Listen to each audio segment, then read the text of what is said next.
motion to Well, approve the minutes. hold on. I have a very tiny little correction.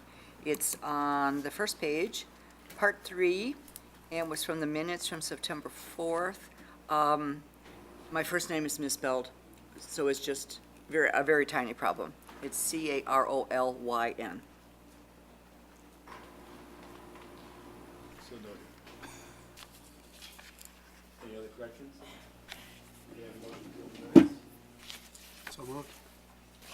Second? Second. Yes. Next on the agenda is Preservation Planner Michael Lambert's 5-minute field guide. Thank you, Chairman Hiller. As a continuing education process that we do here at the Historic Preservation Commission, we try to highlight a topic that may be of interest to not only the commissioners, but also to the viewing public and those in attendance. Tonight's presentation on our 5-minute field guide is on limestone. Historically, stone is a traditional material for both formal residences as well as utilitarian sheds and manufacturing buildings. In Geneva, the stone tradition is typically referred to as river stone. However, that's kind of an anomaly because in most regions of the United States, river stone refers to those stones which are actually tumbled and tossed in an active river, creating nearly spherical stones. These are examples from Pennsylvania on the left of river stone buildings where the tradition is pretty strong. But we also do have some actual river stone buildings in the Fox Valley, and one of them is the Kimball House in Elgin, which is on the right side of the screen. It's a picture during restoration where they're actually replacing the round stones. Actually, in northeastern Illinois, what we really have is quarried limestone. These are examples of 19th century residences in northeastern Illinois. Quarried limestone has a direct tie to the river, and that's probably where the name Riverstone took its attraction. The river valleys in northeastern Illinois, primarily Des Plaines, the DuPage, and the Fox River, are filled with very shallow limestone beds throughout the valleys. And so very early on, the pioneers found that they could excavate that stone and have a fairly decent building stone, and so they actually quarried the stone, not took it out of the rivers. For those of you who tuned in last month or were here last month, we discussed brick and how different coursing patterns in brick affect the way a building looks. We have the same type of coursing in stone, and the way stone is coursed or laid up has a big difference in how the building appears. So this image, taken from a field guide to American architecture, shows the main different types of stone coursing. So the upper row is just stone taken straight out of the ground in its natural shape, and put up either uncoursed or in irregular courses or regular courses. Typically, people refer to irregular coursed stone as roughly coursed. That's a phrase we sometimes hear here. Stone that's been somewhat shaped but not actually squared off is called rough cut, and it also can be laid up in a random pattern or in irregular courses or actually in straight line courses. The most decorative or the most formal stone is actually cut stone that is cut in nearly square blocks and can be laid up again in a variety of patterns as shown in the graphic. Stone also comes in lots of different finishes, and the finishes themselves have an impact on the way a building looks.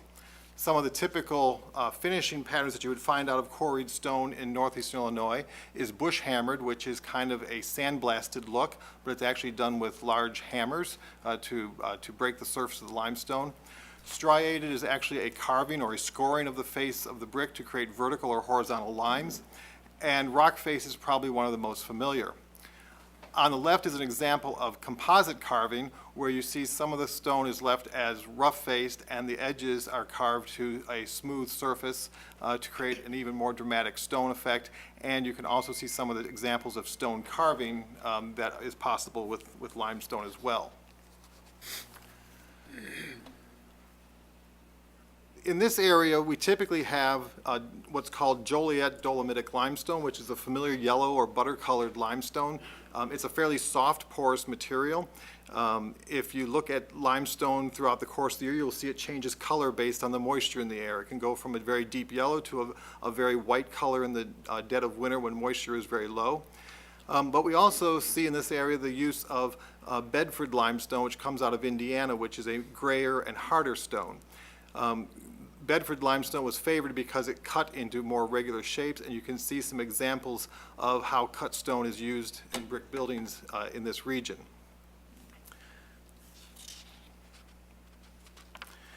As we also mentioned last month, the way the masonry is jointed has a big impact on the appearance of the final wall. So there are many different ways that joints can be struck or tooled, creating either concave or convex types of beaded joints. It's also important to note that the names of these types of joints vary from region to region and sometimes from mason to mason. And so sometimes it's very worthwhile to make sure everybody's talking about the same kind of joint by the same name. Finally, stone can be laid a variety of ways for a variety of impacts. Flagstone is actually stone that is laid up in a vertical pattern, so it's in a flag form on the front of the building. It was a much more economical use of stone because you got more surface area covered with less stone. And rock face stone was often used to show symbols of strength and solidity and eternity. So rock face stone is often used in bridges and viaducts and structures such as that, as well as elaborate homes. This is an excellent example that shows how versatile stone can be. If you look at the image closely, you'll see it's rock face stone. It also has large coins on the corners to protect the corners. There is stacked block between the first and second floor windows.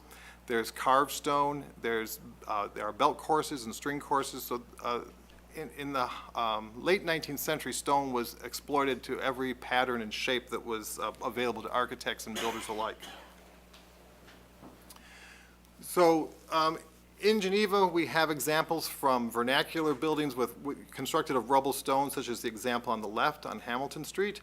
And we have very high-style residences that use massive rock face blocks to give a sense of permanence, once again, to the architecture that's being built.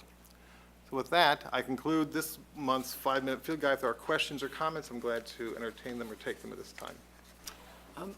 Michael, the Millrace Inn building, can you identify what kind of limestone is there? It's a Joliet Dolomitic limestone, so again, the type of stone that would have been pulled out of the quarries in the Fox River Valley. Okay, thank you. Anything else? Can I do a little housekeeping quickly? Did we take a vote on the minutes? No. Afterwards, I thought that I couldn't. You can take a voice vote. There was a motion on the floor then to approve the minutes. All in favor, please say aye. Aye. Any abstentions? Abstain, I was not there. Motion passes. Okay, our next item on the agenda is case number 2016-138, a public hearing for a proposed demolition of residence and detached garage at 228 Fulton Street. At this time, any commissioner who must recuse himself or herself from state that intention and provide a simple declaration. Anyone wish to recuse himself? Can we have a motion to open the public hearing? I move that we open the public hearing on the proposed demolition of the building at 428 Ford Street. Is there a second? Second. All in favor, say aye. Aye. Aye. It's the Historic Preservation Commission's job to conduct this public hearing for case number 2016-138 for a proposed demolition of a residence and detached garage at a contributing property at 428 Ford Street in order to receive testimony in favor of and against the proposal. The procedure will follow for this request is First, the preservation planner will describe written items, reports, and plans into the record. Second, the applicant will present testimony supporting the basis for the demolition request. Third, the Historic Preservation Commission members will have an opportunity to question the applicant. Fourth, the Historic Preservation Commission will then receive citizen testimony in favor of and against the proposed demolition. Questions about the proposed demolition will be directed to the petitioner or the petitioner's witness. However, as chairman, I will recognize speakers to maintain order. Questions about the Historic Preservation Commission process itself may be directed to me or to Preservation Planner Mike Lane. Those in attendance should refrain from audible gestures to support or disapprove the testimony given by the applicant or the other person testifying. And finally, the applicant may provide a conclusion at the end of the testimony presented. When all the testimony is introduced into the record, the public hearing will be closed. However, the commission may request a continuation of the public hearing to a date certain for the purposes of gathering additional information or for consideration of the testimony presented this evening and at subsequent meetings in which the public hearing may be duly convened. Tonight, or within 45 calendar days of tonight's public hearing, the Historic Preservation Commission will make a motion based on finding of fact consistent with the appropriate standards identified in the Geneva City Code. Once an affirmative motion has been made and seconded, the determination of the applicant's request will be decided by a simple majority of those commissioners present at the time of the vote on the motion. The motion to approve demolition is approved by a majority of the commissioners. The building division may be authorized to issue a demolition permit. If the motion to approve demolition fails, the applicant has the right to appeal the commission's determination to the city council. Let's talk about testimony procedure. In order to give testimony, you must provide your name and address on the registration sheet located at the entrance of the hearing room and sign in the space provided. By signing the registration sheet, you agree and understand that anything you say will be considered sworn testimony and that you affirm to tell the truth, the whole truth, and nothing but the truth. When giving testimony, please come forward to the lectern and speak clearly, slowly, and loudly so that the HPC members of the audience and recording services can hear you. Begin by stating your name and your address. If you speak multiple times, please state your name each time you enter the record. Please be concise when presenting your testimony. If your point has already been made, it's not necessary to be repeated by the speaker or other speakers who may testify. Each of these points is recorded and will be considered as the Historic Preservation Commission develops its recommendations. You may provide testimony in written form, but such written testimony must be presented to the preservation planner prior to closing of this hearing.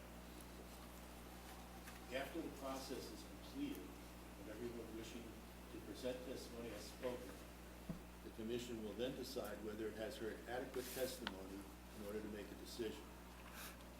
If it has, the public hearing will be closed.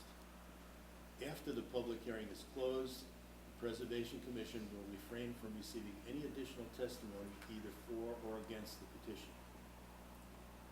The commission will then deliberate on the presented testimony and make a motion to approve the request as presented, approve the request with stipulations, or table the request with a date certain. At this time, I will administer the oath to those of you who have signed the registration form. Anyone wishing to give sworn testimony, ask questions, or cross-examine anyone giving sworn testimony, please stand and raise your right hand and answer. I do to affirm their terms.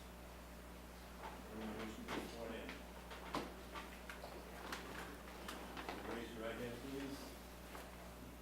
You affirm that the testimony you are about to make is the full truth to the best of your knowledge. Yes, please say I do. I do. Okay, be seated, please.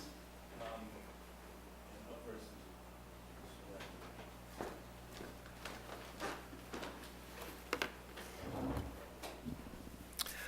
Thank you, Chairman Hiller and Commissioners.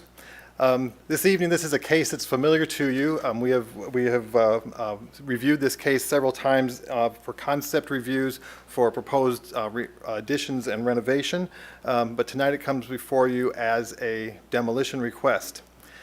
The property in question at 428 Ford Street is located in the North Geneva Historic District, which is listed in the National Register of Historic Places, and is listed, or is also in the northwest corner of our local Geneva Historic District.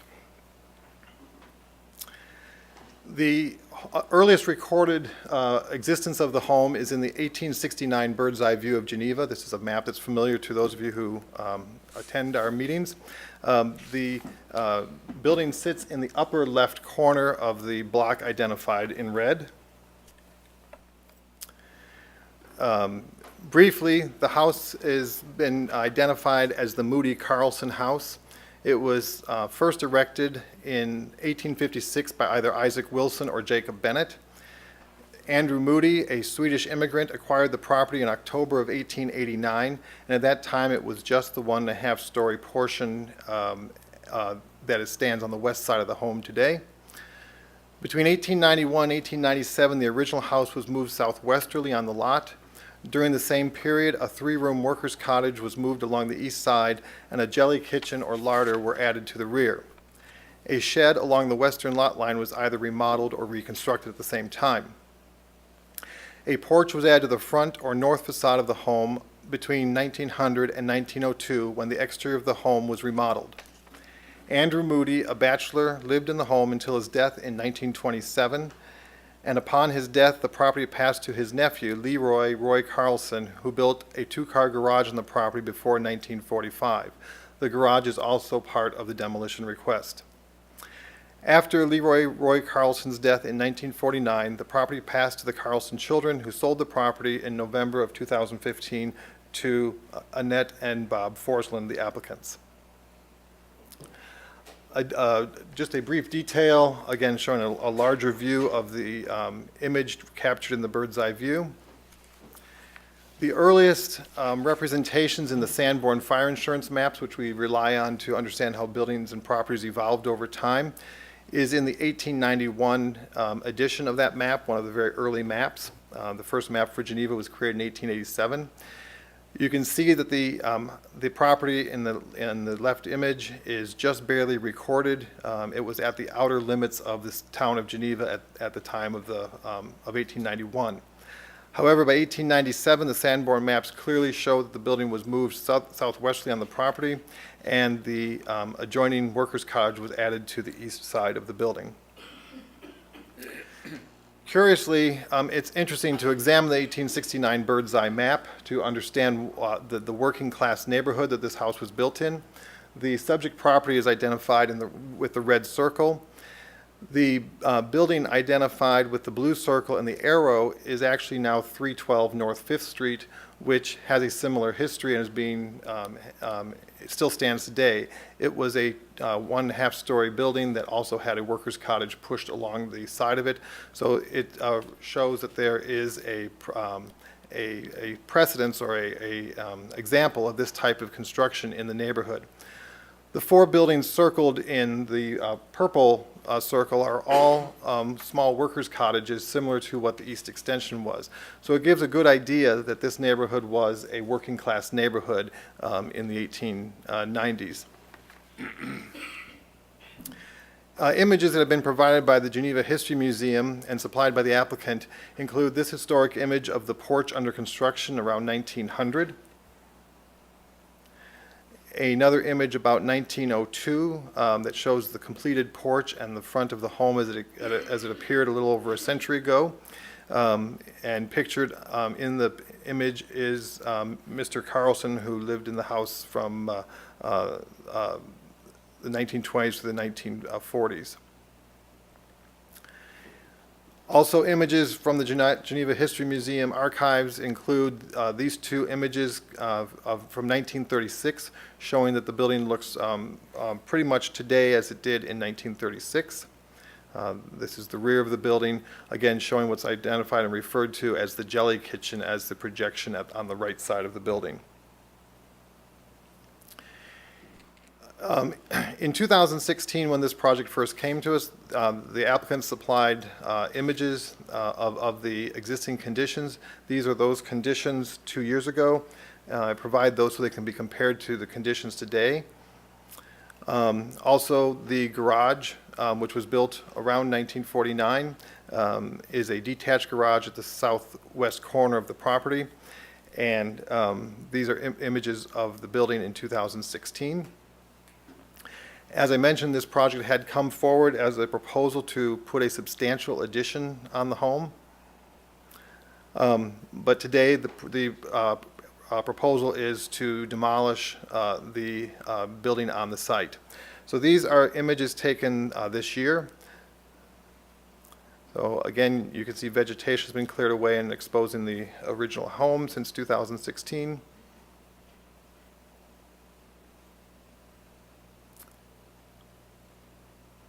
And the applicant has provided numerous images of the interior to assist in the evaluation of the condition of the building.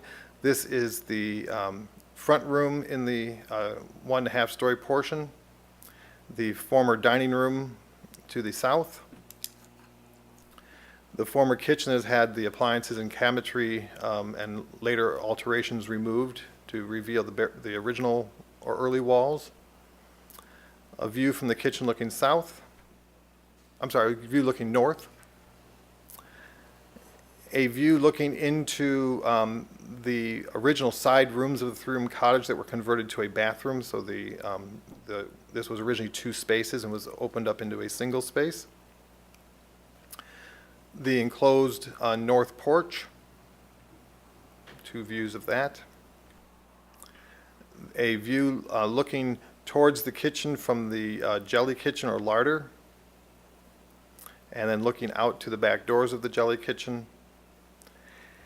And then, again, some exploratory demolition work has been completed in the house as part of the investigation process to evaluate the building.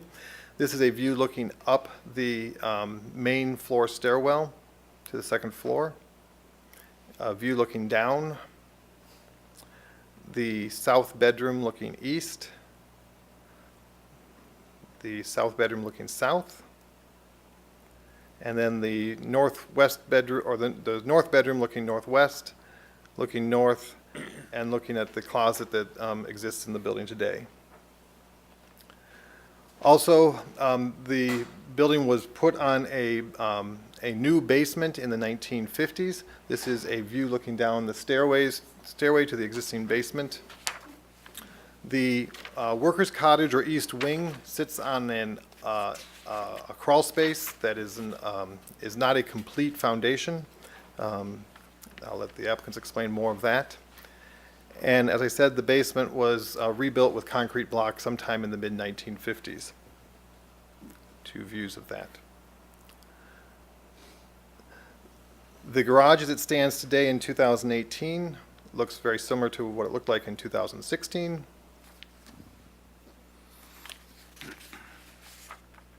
And with that, that concludes my brief review and introduction of the project to you. I'd like at this time to turn with your permission, to turn it over to Robert Forsland, who is the applicant. This is the asset spec. Okay, great, thank you. You hear me okay? Is that good? I'm Robert Forsland. We and my wife and I are the owners of this property. I'm a few years from doing a public presentation, so bear with me as I go through this. And if you wouldn't mind holding any questions till I'm done, that would be great. That would be helpful. So the instructions, application instructions for demolition requests require that the applicant present a 5 to 15 minute presentation. And this basically is a summary of all the information. There's 150 pages part of the application supporting our request. This is basically a summary of all that information. So I thought I'd give you just a little background about us, the timeline that we've been attempting to work with this property, and then basically then what we're facing. So if you would, our personal background, we live in Batavia. We've been there for 30-plus years, my wife and I and family. We're now empty nesters, and our whole goal here with this property was looking to downsize, as they say. So we wanted to move to Geneva. We own property already in Geneva, and, this is close to downtown, great spot, large lot, and close to the property that we currently own at 313 West State Street. So our whole goal and mission was we just wanted a ranch, a 2,500 square foot ranch, which would efficiently incorporate the existing historic building. That's always been our intent. We originally assumed that the jelly kitchen and the garage were not historic and could be removed. That was all part of our initial assumptions going in. Just again, a little bit background about us. So we have we have an appreciation for historic property. So we owned a home that we believe was built in 1902 in Aurora, which we renovated over 3 years. Maybe it was a couple of years. And then again in Batavia in a mid-1940 type home that we also had multiple remote buildings in the back, carriage house, that sort of thing, that we also renovated. And then, of course, we renovated the commercial property. It's 313 West State Street. And so we worked with the preservation planner at that time. That was 2010. And, so we worked to, and this commission, and we worked to renovate that building downtown. So the point of that all is really, and I'm not going to bore you with all of that advertisement there, but that was just the preservation planner at that time giving us some accolades in the city of Batavia in the paper for the work that we did in doing that building. So the point of all that is that we're sensitive to historic properties and quite frankly, like them. So just a little bit of a timeline here in terms of what we've been going through, so that I think this commission probably knows because we've been here 3 times, but perhaps for the public hearing aspect of this. So in October 2016, we signed the property was for sale by owner, and so we basically had a handshake with him in October, signed a contract that we drafted up, and then we immediately started working with the preservation planner, the city of Geneva, and started working with the state of Illinois because there was a tax assessment freeze program being promoted. So at that time, we immediately began working with Michael and the city and the state to try to figure out what needs to be done, and before we actually purchased the property. And at that time, this property's always been identified as, as a contributing. It wasn't a significant property. It wasn't a plaque property. It was considered contributing to the district. So in the same month, we hired an architect. We got designs going.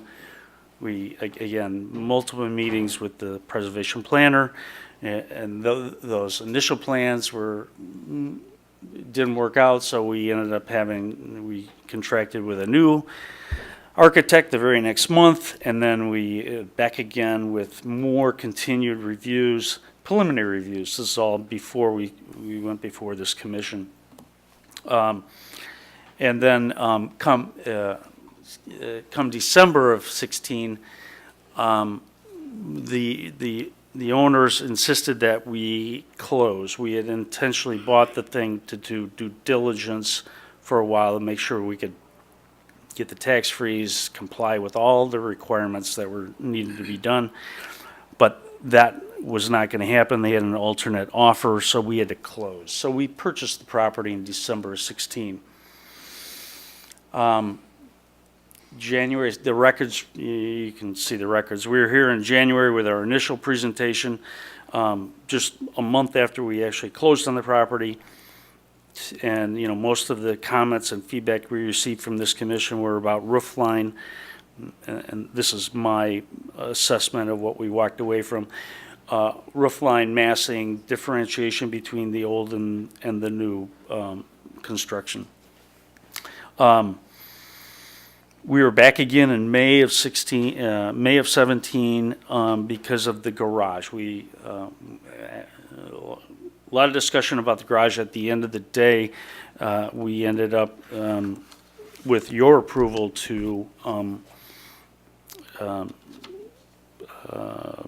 demolish the garage as part of our new construction efforts. And then back to the drawing board. We were here back again in October 17, and we received basically from you, conceptual approval for what we had on the drawing board. At that point, then we could go to contractors and start to get bids. Because prior to that, it's just concept, and we're just talking about ideas, nothing to bid upon. So at that point, then we in late of 17, we started addressing engaging contractors. Little side note: on February 17, the pipes froze, and that's due to the lack of a foundation, in my view. Pipes froze, and we're without water, still without water. In January 17, while we're getting contractors in, we requested and were granted approval from the preservation planner and the state of Illinois to do some light demo work, which is, you saw in those pictures that Michael just presented. We wanted to open up some spaces so that the contractors could see what they're dealing with and provide more thorough, the best quote that they could possibly provide. In addition to that, we're personally curious about some structural issues. So we did that under the guidance, again, working with the city and working with the state to, before we did that action. December through April, we're working with contractors, answering questions, site visits, that sort of thing.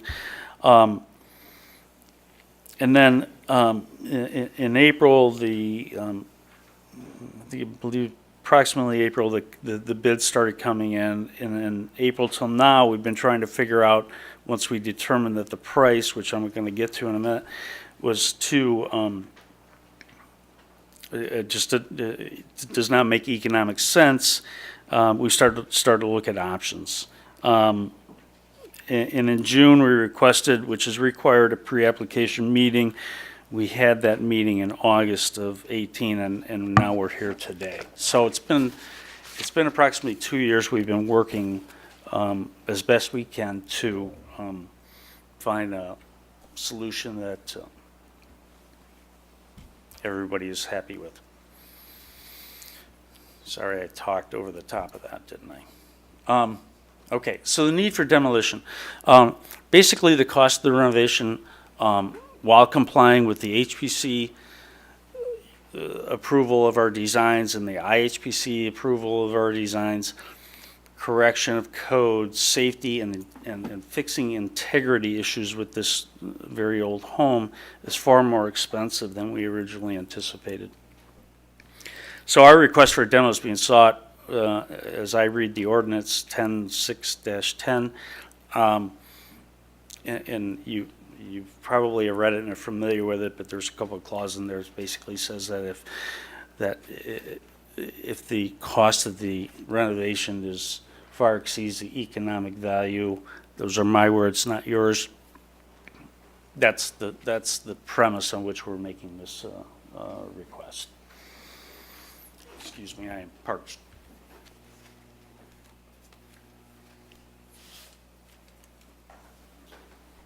So, cost of the rehab.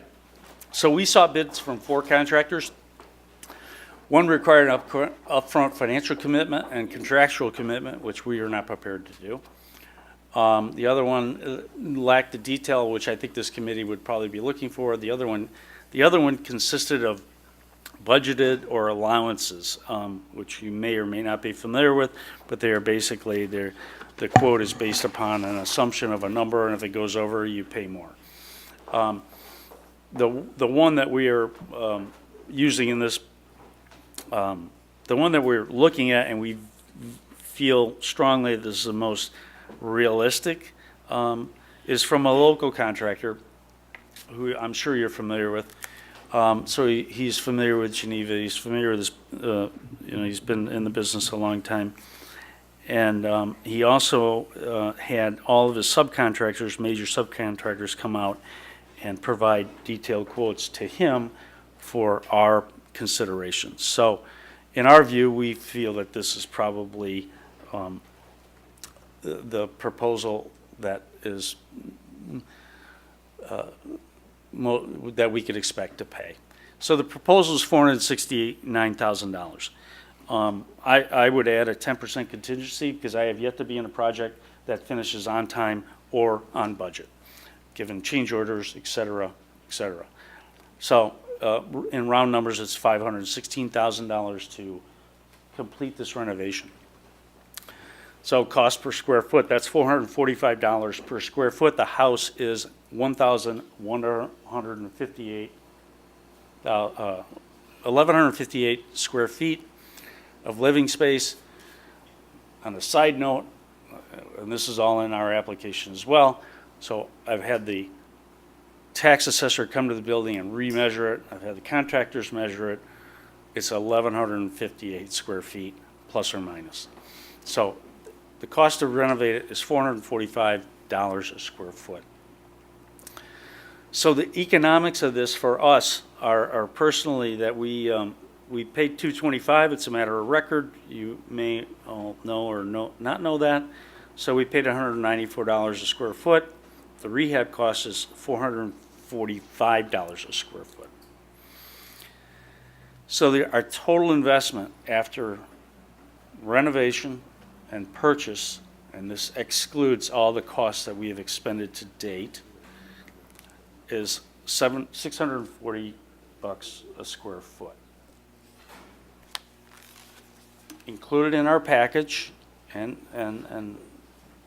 based on all the information that we could find and that we know, the comparable market value for a home that is already renovated of this type is approximately $200 a square foot.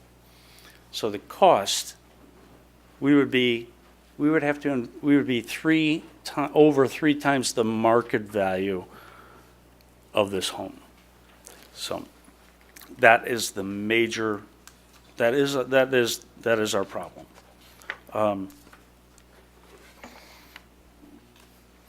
So options considered, we looked at countless design variations, some with the preservation planner, some without. We've been to this commission 3 times. Well, I would count twice because one was really just the garage, with different variations and following your feedback and trying to comply with everybody that needs to be complied with. We've looked at relocating this to existing empty lots. That includes the lot that's right next door to me, us. That's also part of the package. I am aware of 2 lots.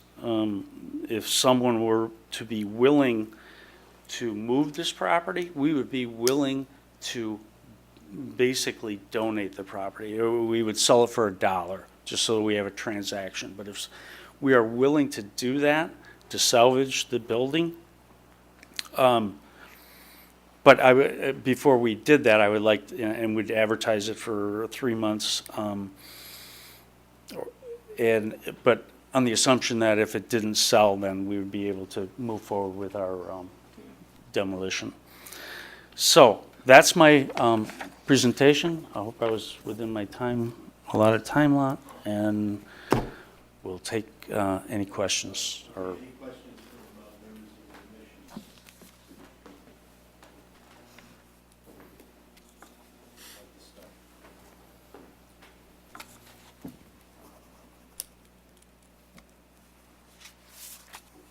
commission?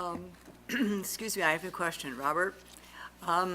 Looking through the information that we had in our packet, there was some discussion about mold in the attic. Yes. What is your feeling about the severity of that? Well, I'm not a mold expert. Alls I can tell you is what I supplied the report that we were supplied, and it's something that needs to be remedied. There are multiple issues with the home as it exists today, or even since we purchased the home, that center around safety and the integrity of the building. Mold is one of them, lead is one of them, asbestos is one of them. Structural issues are paramount. So they all are concerns to us. So I'm not sure if I answered your question or not, but, A little bit. okay. The condition of the roof, how old is the roof? You know, I don't know that off the top of my head right now. I don't.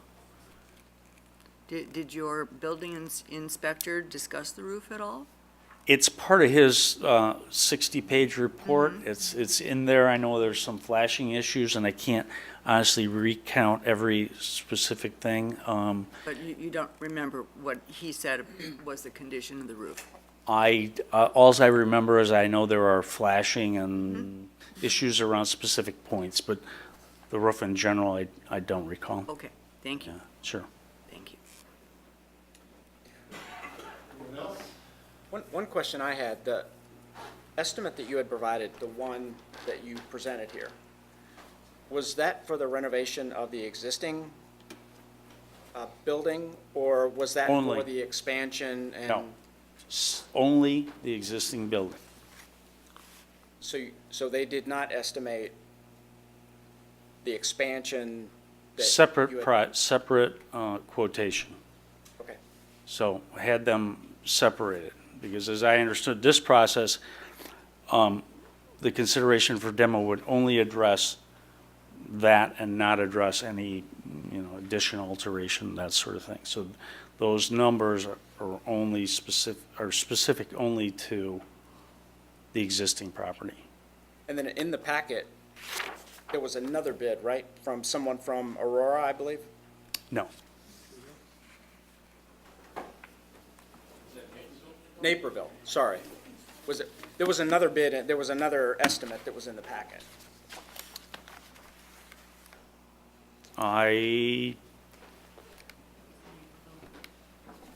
Was it Naperville? well, we had another detailed bid, and then the company was from, if I'm not mistaken, it might have been Warrenville.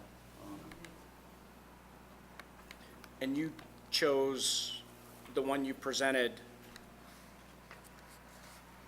Why? Based on what? Yeah, a couple of things. The one from, I don't believe I actually submitted that bid to the city, from Naperville. But the reasoning for the one that we did select was, he was the one that brought out subcontractors to review, plumbers, brought out his subs to actually visually look at the place and supply him quotations, as opposed to what I received from the one in Naperville, that was, they had given me budgeted, or their terminology is budget, but which means allowances. I don't know how familiar you are or aren't, but, so it's a bid from a contractor that has an allowance for something. It's not a commitment, this number includes, X dollars for windows, as an example, and if it goes over, then you pay more, so. But it was And- still an estimate to do the work. Well, they're bids, I'm not a contractor, so they supply bids, I just happen to know, I am a little familiar with receiving bids, and that one was laden with allowances and the other was not, and also the fact that he's local was a factor, so, In your supplemental map, yes. one bid was from the local Geneva builder, and it was $468,000, and the Naperville contractor was $295,000. It was quite a bit less. Somewhat of a difference of about $170,000. It is. It's quite a bit. And it sort of boggled our mind as well. And then searching through this, and then what we learned, and you know, we received some external data that $500 a square foot is not unusual here in Geneva for this type of work. That's what we've been. So we're kind of in the range. So one was a little bit low, one was a little bit higher.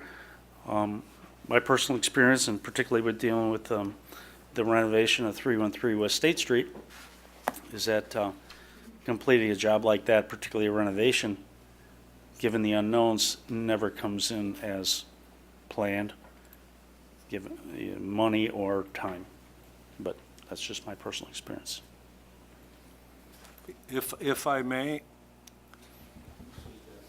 I wasn't on the commission when your initial planning was occurring, but I believe on one of the numbers I saw, it was 1135 square feet, 1,135 square feet was the total square footage? Approximately, yeah. But I did hear you make the comment on your initial planning, there was a thought to remove the jelly kitchen. Correct. And part of, is that in the 1135 or? No, it is in the 1135. So the It is. jelly kitchen is included in the 1135. So then technically, the renovation you were initially considering would be less square footage than the 1135 that was on the screen? That's correct. That's Okay. correct.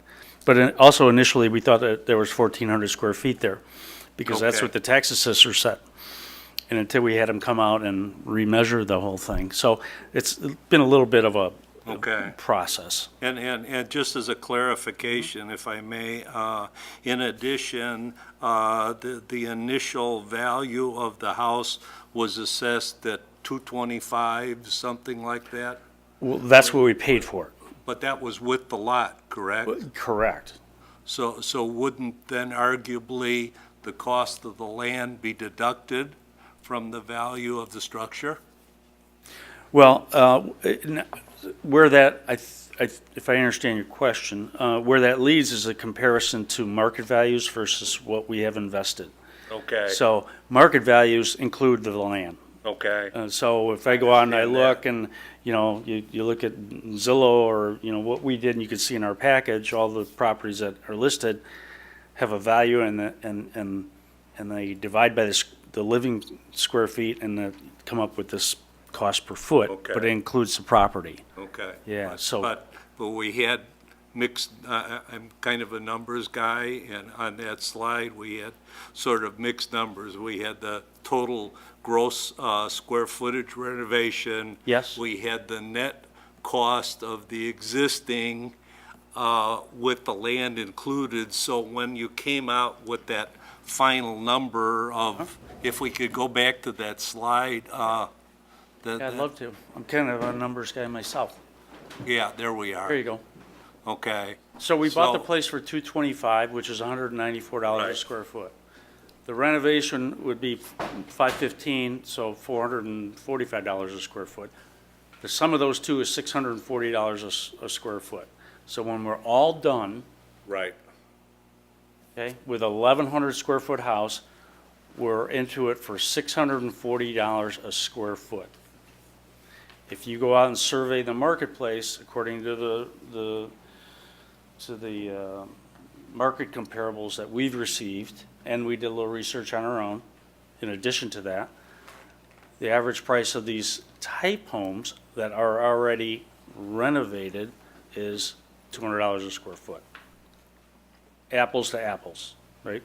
Living space, price divided by living space. So already renovated property in the historic district comparables are selling for around $200,000 to $300,000 No, $200 per square foot. times 1,000 square feet's 200,000 times 1,500 is 300,000. Yeah, so it'd be- I don't live in the historic district, but I always thought that the value of renovated property in that area was substantially higher. Well, based upon the research that we have and we submitted with this request, it would indicate it's $200 a square foot. So, Thank you. and we've looked through each individual property to see if they were renovated, how long ago, that sort of thing. But hopefully, we've supplied enough information for you. Thank you. May I ask if you've considered selling the house and moving on?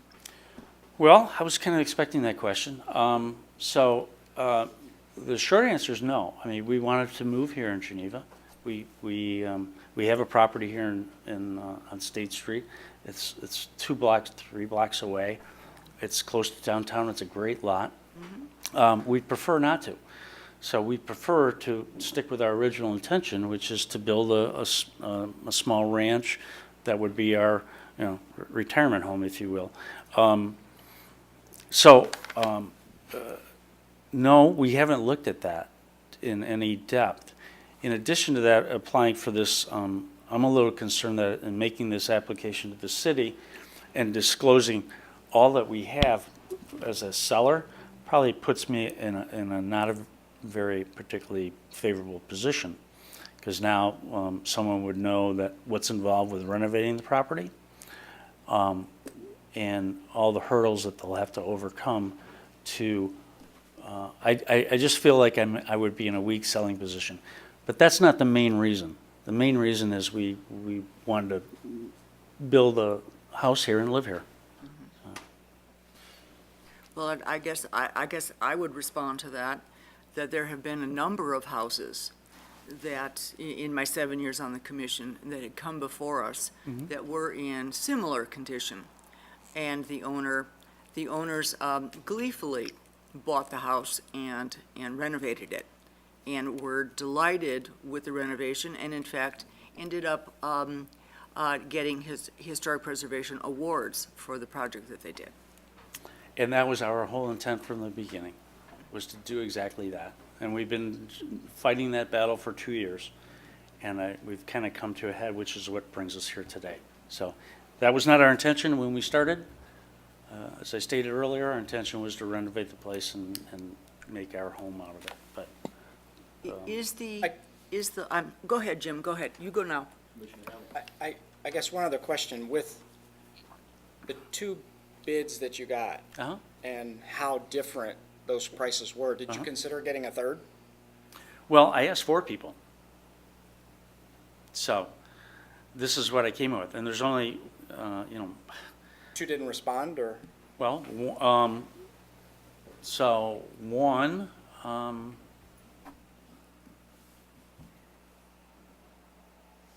it's in there. Anyway, I could just say from memory, but as part of the presentation, was one required, wanted us to write a check for $8,000 to give him he wanted a commitment that he was going to be the guy, and in order to get a quote, so couldn't get it. The other quotation, actually a little higher than the guy from Naperville, but it lacked the detail that I think you would be looking for. So I didn't supply that, but it's in that kind of range. Now, additionally, preservation planner has told me that other projects that are going on in Geneva, that price of $500 a square foot is not unreasonable based on other projects that are going on. I don't know that, but that was our sanity check. Sure, there's a lot of variance in the finishes and everything else, but Yeah, well, it's hard to, yeah, right, I'm sure there are. it's not unreasonable. Yeah, I guess our point is that we've made every effort we can to get a solid number, and Thank you. I have yet to finish a job. Like when we renovated 313 State Street, I mean, I got bids, tried to lock it down as far as you can, but there's always change orders, things that come up, and it's a rehab project. You run into stuff that you don't foresee. So that's why I added a 10% allowance. I'm new to the commission also. Hi, Bob. Hi. I've only been to 3 meetings, but I've stood where you've stood before, so I do appreciate your situation. Okay. A couple clarifying questions here. What has been done to stabilize and protect this home in its current condition? Well, we've been maintaining it, okay? And I guess what that means is we've been cutting the grass and keeping it, so it's aesthetically not detriment to the neighborhood. We were last year keeping it heated until the pipes froze. So right now, the place currently lacks water, which also means it lacks heat because it's a hot water boiler system. So there's no makeup water. So we're gonna have to figure out something come this winter. But there's nothing in there further to freeze. I was just thinking to keep it watertight, to keep the animals out, to keep. Well, I that think sort of even thing. before we bought it, there was a problem keeping the animals out. There is no foundation in the, it's loosely called a foundation. It's basically, whenever they put the cinder block under the main house, they took the stone that the previous foundation existed and made, this is what I'm told, that is now the foundation. It is a safety issue. It's held up with temporary, even a jack is underneath there, like an old-time jack and little posts that hold up there. The former owners had electric heaters in there to try to keep the plumbing warm during the winter. And he told us that they have his words, a varmint issue. So I don't know that it's any worse off than it is than when we purchased it. I have a few more questions. You said the proposal from Havlicek was for the roughly 1,200 square feet? Right. Okay.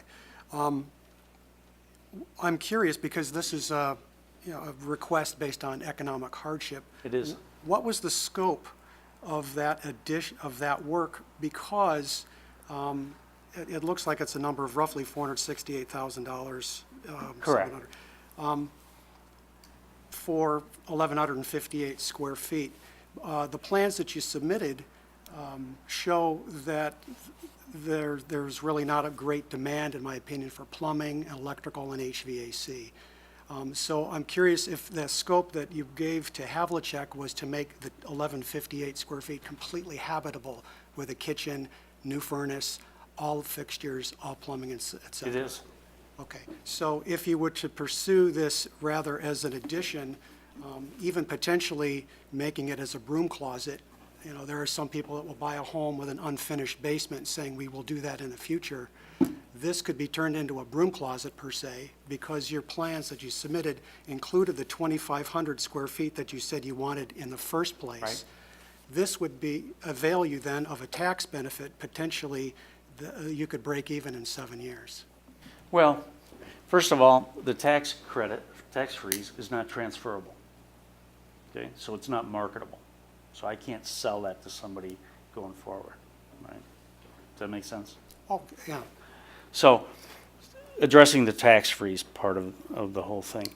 Now, we've identified, we initially got bids for our home and the addition complying with all the requirements by this commission and the state in terms of size and massing and everything.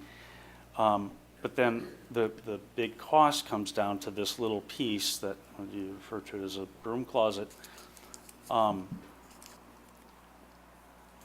It drives the entire project still out of market. Well, could I ask it another way also? Sure. Your plans were for a total of 3,700. You had stated that you had hoped to have a structure of 2,500. Correct. Did you consider plans at any time for a total of 2,500, so an addition of, say, 1,300 instead of an addition of Well, 2,500? yeah, we've tried. We've tried several alternate designs. Okay, and we don't have the benefit of those numbers. And you know what? We couldn't come up with a design that would comply with all of everybody's requirements that we could go out to bid with. The one that we did is the one that we came to this council with. Now, I also understand that the evaluation of this demo request is based strictly on the existing property, regardless of what we intended to add, whether we were going to add 100 square feet or 10,000 square feet. which is not realistic, but, so, our focus here and all the documentation associated with it is strictly against this home here. Understood. I am familiar with estimating, though, and so if this is viewed as an addition rather than a standalone project, my opinion is the numbers would be very different. It's possible, but at the end of the day, we're still gonna have a property that's gonna be over market value and is not gonna generate any economic return. But that encompasses, that discussion encompasses what we intend to do with the property going forward, which I understood to be outside the realm of this evaluation. Thank you. Yeah, a couple of questions. You were saying that, the renovation costs, you've been told would be about $500 a square foot would be considered normal here in Geneva. That's what I've been told. Right, and that would encompass everything that you're talking here, including your initial investment? Well, this is all sort of anecdotal information, so I don't have like a specific quote to compare to, another job and the details that are included. I don't have that kind of information.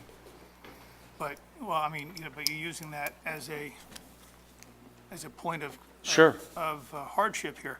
I guess the thing is that what I'm having a hard time grasping with too, is for the amount of square footage here, the costs involved, we have a high and a low. And that, if we took your initial investment of $225, with the square footage of, let's say, 1148, at $500 a square foot would be Yep. $570,000, less your $225 would give you a renovation budget of $349, which is smack dab in the middle, but yet would put Smack dab in the middle of what? I'm sorry. of the 279 and the 468 plus What, 10%. what's 279? You lost me. That was a low bid that was in there that Oh, that okay. you had mentioned before that, somewhere in between is kind of where you would expect numbers to fall. 279, I mentioned that, that's in the supplemental data? Correct. Okay. Mr. Commissioner Hiller just mentioned that Yeah. before. 295. Okay, so $300. $300. Yeah. So I guess, first of all, obviously, for the sake of your presentation, you gave us the high number rather than the low number. Sure. But I understand that. Yeah. But, I do think, there's a lot of, things in there probably that are maybe a little bit over the top. The other point is that, you presented it to us that this is a property that you want to make your final home, you want to retire. Yet just a couple of minutes ago, you were talking about the tax freeze not being a saleable item because you can't transfer it. But if this is going to be a retirement home, why do you care about being able to transfer it? Well, the response to that, not being able to transfer it, is I was trying to answer Mr. Warner's question about the value of the house. So it doesn't stick to the value of the house. So you can't sell the property with a tax freeze. I understand that, but that doesn't But matter that was if the you're not point going of to sell why the house. that's why I mentioned it's not transferable. Okay. Okay. That's the only reason I brought that up. Yeah, this is intended to be our last home. All right. The, And now the tax freeze is basically spread over what would be 12 years. It does not change the fact that you gotta come up with $500 a square foot. It doesn't change the fact that you gotta write a check for $500,000. understood. 'Kay. That's the price of entry. To get the tax-free is to maintain the historic home. And I to save don't on know your that that's a taxes. price of entry. I guess I would disagree with you, that's a price of entry. And that's the whole point of this presentation, it's the whole point of this presentation, is that we're gonna end up with a property that is way over market value. And whether it's $300 or $500, the deterioration in this home, the integrity of the home, and I've supplied you detailed quotations, say that it's gonna cost that amount of money. And at that point, then, it doesn't make any economic sense. That's the point. Well, I guess, the thing is that, on the Historic Preservation Commission, we're deemed here to garden to guard the historic community here in the town of Geneva. But at the same time, we're not here to give people an escape route because of a business investment. I'm only following the rules that you have in the ordinance that say, under certain circumstances, would you consider it, and you have the right to allow to approve a demolition? That's all I'm doing. I'm just following the rules in the ordinance that say, if it doesn't return, and you know them probably better than I, if, you know, at the end of the day, if the economics don't make sense, you can, you have the right to approve a demolition by a Or majority. not. You Or know, not, of once course. again, our, And I also understand that we are diametrically opposed right now. This was not our intent to buy this house to tear it down. We didn't do this 2 years ago. We have not been investing $250,000 in this for 2 years with the intent just to tear it down. Otherwise, we would have been here a year and a half ago. We've been trying and making our best efforts to do what we can do. okay, but I guess my other concern right now is, you know, as you stated before, that when the question was brought up, what are you doing to take care of this house?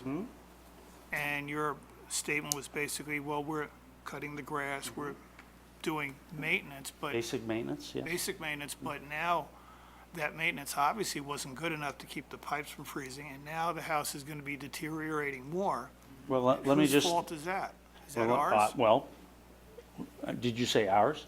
Correct. Is that the commission's fault? No. Well, I'm not placing any responsibility here just on the saying- commission, but let me address your question.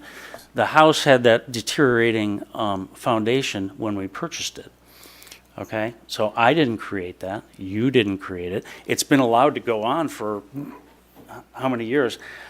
I'm not here to point a finger. That's not my goal. So the fact of the matter is, the foundation is poor, almost non-existent. It's unsafe, and it created it doesn't protect from the weather, and so the pipes froze. So we shut off the water and taken measures to keep the house maintained.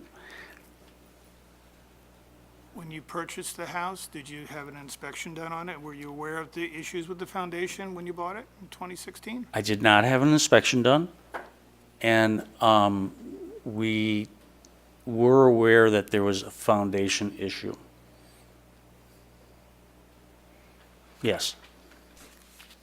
Well, once again, now that the foundation is an issue and you were not aware of it and didn't get it inspected prior to purchase, that's once again not our problem. I'm not suggesting it's your problem. In addition to that, I mean, there's no city citations that were, Say that. you know, inspection issues. I'm not sure I'm But you're understanding using you. it as a, well, once again, another aspect of raising a historic house in this area. And our task is, once again, not to, you know, bail somebody out of a bad business investment, because the house that you purchase, albeit with the intention of living in it for retirement, ends up being, maybe in your mind, a little bit more of an investment to bring it up to your standards than is economically what you consider feasible. Well, the economics speak for themselves, so it's not a matter of what I say or not That's not a say. As reason far for as, us as far to as the, approve the demolition of a historic home in the city of Geneva. as far as the condition of the home, we bought it. We have renovated property before in the city with this, with the existing commission, with accolades after we get done. So we're not unfamiliar with the process. This is just far worse than we originally anticipated, and the numbers don't make sense. As much as we'd like to salvage a historic home, which we've been working towards for the last 2 years, the numbers just don't make sense. Now, I don't think this is a question for you, it's just point Oh. of order, that I think the estimate, in my mind, is not established. Well, I've received, I reached out to 4 people. I have 2 quotes that are detailed. As I said, I'm repeating myself. One of them is based on budgets and things like that, you know what it is. And even if it were the smaller number, it's still, the economics don't change. So even if it's $300 a square foot, It's not the number, it's the scope, in my mind.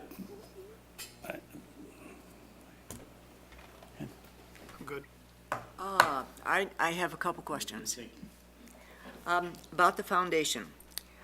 It was my understanding that the primary foundation under most of the house is cement block, and I believe that, Michael, did you tell us that in the 1950s, a cement block foundation was put under most of the house?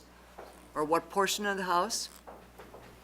The concrete block foundation is under the west portion of the house, the 1.5-story portion. The 1.5-story portion. So then the crawl space is under what portion of the house? It's under the east wing, The east wing? which is the kitchen and the bathroom in the last iteration. I see, okay. Can you guess how many square feet is over the crawl space? Just a guess? A third of the total? A half of I the hate total? to guess in a public hearing because there's gathering facts, but I don't really want to hazard a guess because I Okay. don't have the dimensions in front of me. Okay, all right. So then it appears that a sizable portion of the house is on a cement block foundation, which was created somewhere around in the 1950s. Yes, I would believe that's a factual statement. Okay, a sizable portion, okay. So then an unsizable portion is on the crawl space. And the cement block foundation, at least from the photographs, appears to be serviceable and in good condition. That's my thought. My second thought is, Mr. Lambert, may I ask you, as I read over the packet, it appeared that you had an off-the-cuff conversation with another architect who has come before us several times, and that's where the $500 a square foot figure came from? Yeah, the discussion on the $500 square foot was held at one of the meetings where the applicants were with me. And if you were looking at what was discussed here earlier, that it had a full kitchen and the bathrooms and everything put back in this 1,200 square feet, that is what we're finding some of these smaller homes have been Yes. in that ballpark according to architects and builders who've worked on those projects. Right, okay. And was that for new construction? That was for rehabbing For rehab. a historic building, but again, with bathrooms, kitchens. With bathrooms and kitchens? New electric, the whole rebuilding Right. of it. And to my understanding, and I have also renovated 4 houses in my lifetime, the most money in a renovation goes into the kitchen and the bathrooms. So it would appear to me, if I'm understanding this, you came to us many times to talk about renovating the existing house and using that as a small portion of your house, and then you were going to put on a very large addition. I am still unclear in my mind as to where this $500 a square foot comes from. Is it for the historic house that you would then turn into a 1,200 square foot building with 2 baths and a kitchen?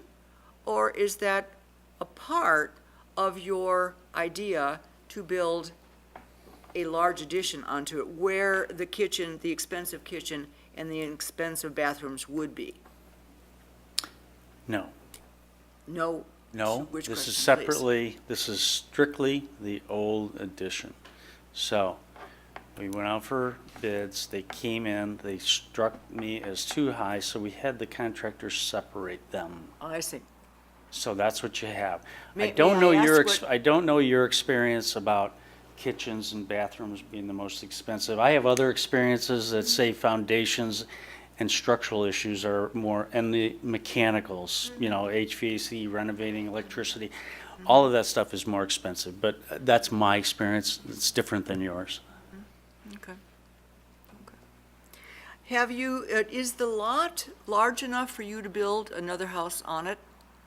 I don't know. I suppose it is, but I'm just guessing. I don't know. It's 15,000 square feet. It's a large lot. It used to be 2 parcels. Can But we I'm ask not a Mr. developer. Can we ask Mr. DeGroot? It is not large enough Oh. to be subdivided. That matter was actually reviewed in some detail a few years ago before it was purchased. I see.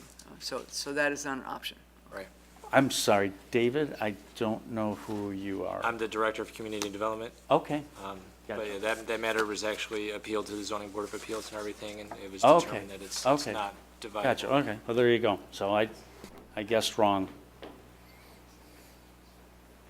Any more questions from the commission? I agree that work would be done concurrently, so I think there would be some costs in that, just as Commissioner Turner indicates that I think that we would be spreading the cost. I was looking at your supplemental data, and there's a bunch of things in here I just questioned as you were doing your due diligence. You were advising the Joliet Kitchen and the garage were not historic. Yes. correct? Mr. Chairman, you want to put your microphone on? Sorry. In discussions with the city, very preliminary walk around the house, that sort of thing. So- It was no conclusive, it wasn't definitely not, it was an assumption based upon an assumption. So that we were told that it would be, doesn't look like it would be considered historic. So, Okay, and in the same early due diligence, you had feedback that the rehab cost would be $100 a square foot? well, yeah, we've gotten, some, talking to contractors early on. Are those the contractors you got bids from? Well, one of them was one that required an upfront payment in order to get a detailed quote. Okay. And as you said, you factored in the loss of the historic tax assessment freeze in your rehab and addition costs?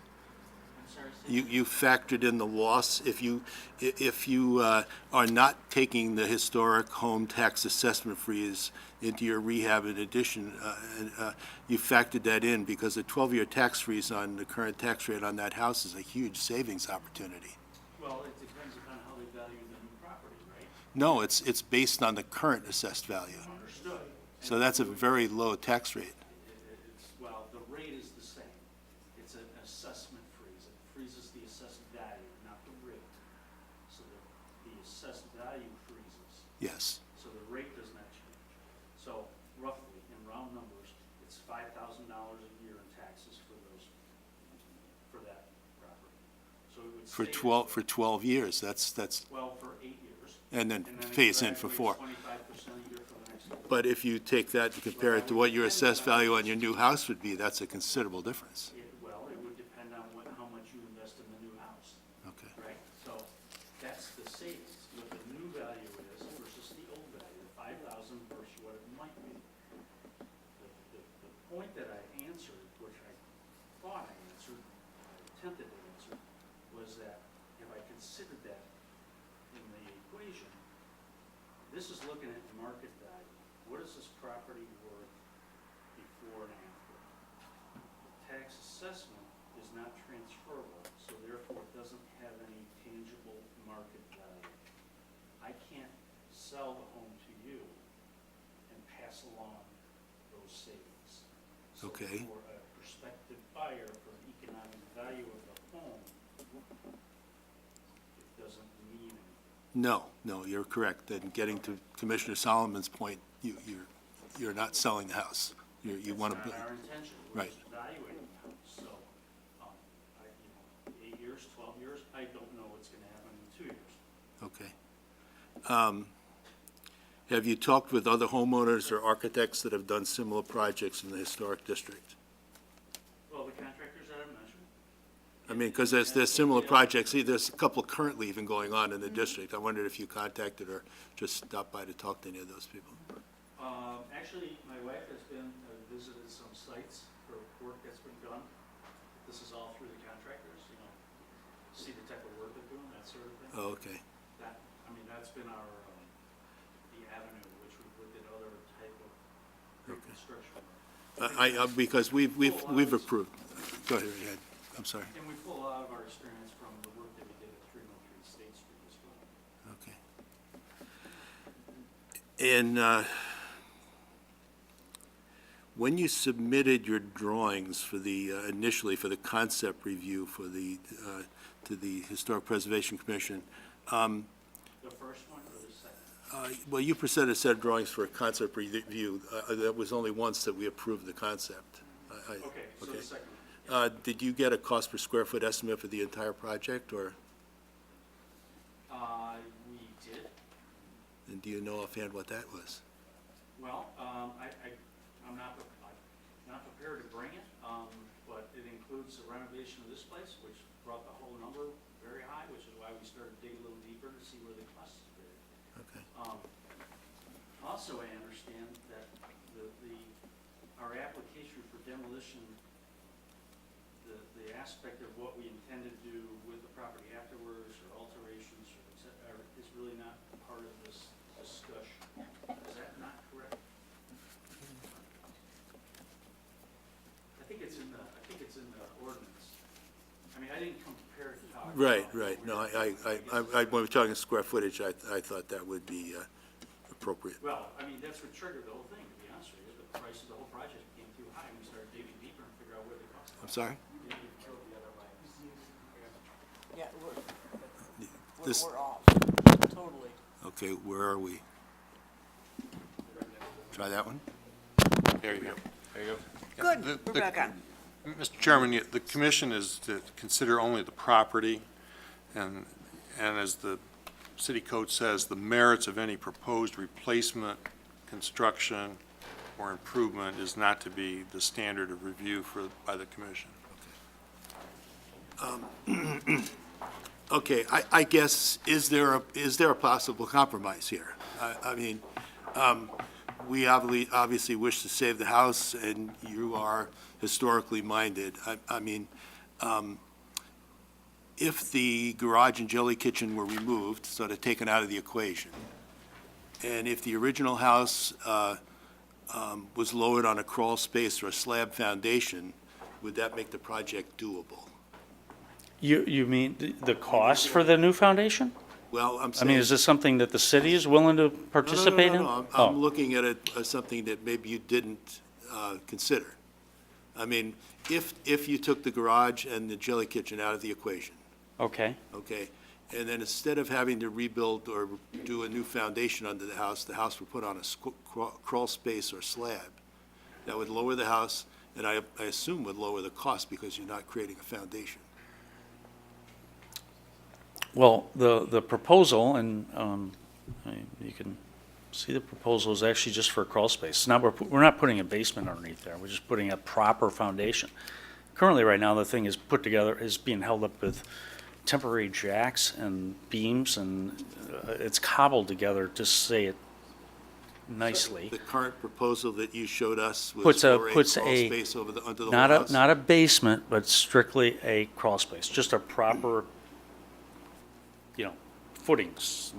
I'm not a contractor, but But why would you put a crawl space under the large portion of the house, which is already on a cement block foundation? no, it's the other part that It's we're the talking. other part. Yeah, it's the other part Yes, we're talking about. The smaller section.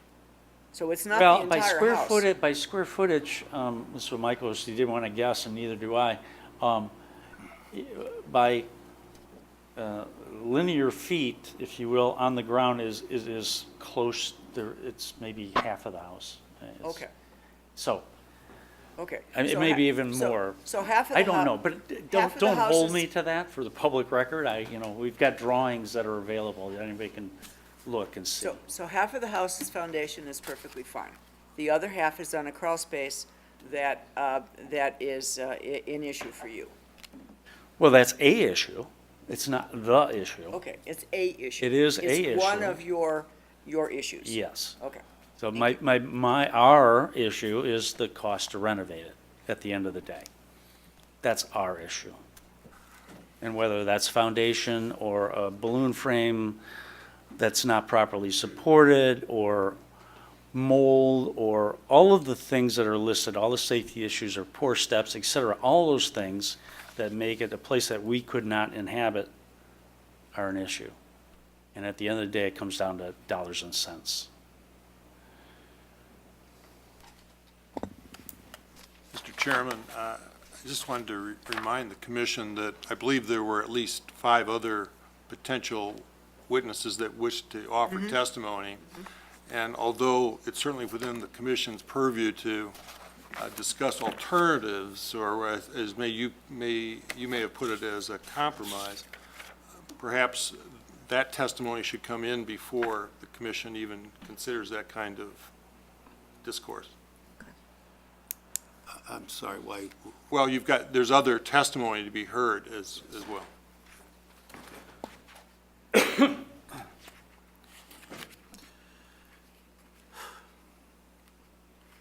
Is everyone from the commission satisfied? Okay, then we should receive testimony from anyone in the citizens that are in the audience that would like to offer testimony in favor or against the proposed proposal.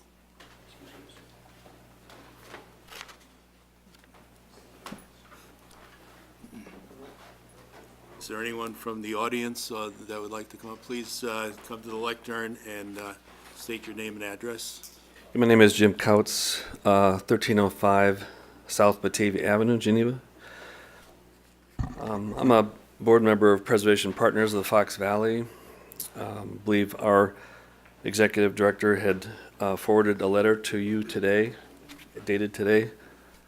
I hope you've received it. I'm here to read this short letter from our executive director, and basically it's a position that Preservation Partners of the Fox Valley holds in view of this item. This is dated today. This is regarding the application for demolition of 428 Ford Street. Dear Chairman Zellmer and Commissioners, the Board of Directors of the Preservation Partners of the Fox Valley would like to encourage the Historic Preservation Commission to deny the application for demolition of the house at 428 Ford Street. The quality of Geneva's early settlement architecture is well known throughout the state of Illinois. Over the years, Geneva residents have striven to preserve and restore their historic homes, fully acknowledging the importance of these earliest structures. A home that has stood the weathering and change wrought by 160 years deserves careful consideration. If this home is demolished, it is gone forever, and the loss of this building would mean the loss of an irreplaceable, vital piece of Geneva's rich history. We thank you for your time and consideration of the importance of this structure, which adds value to our community and region. We hope the Commission votes to uphold the preservation of this early settlement building. Sincerely, Kelsey Shipton. My own comment would be that I see the time and effort that the applicants have put into this, and I guess I have some sympathy for them finding themselves in this position. It comes down to, it seems to be an economic one.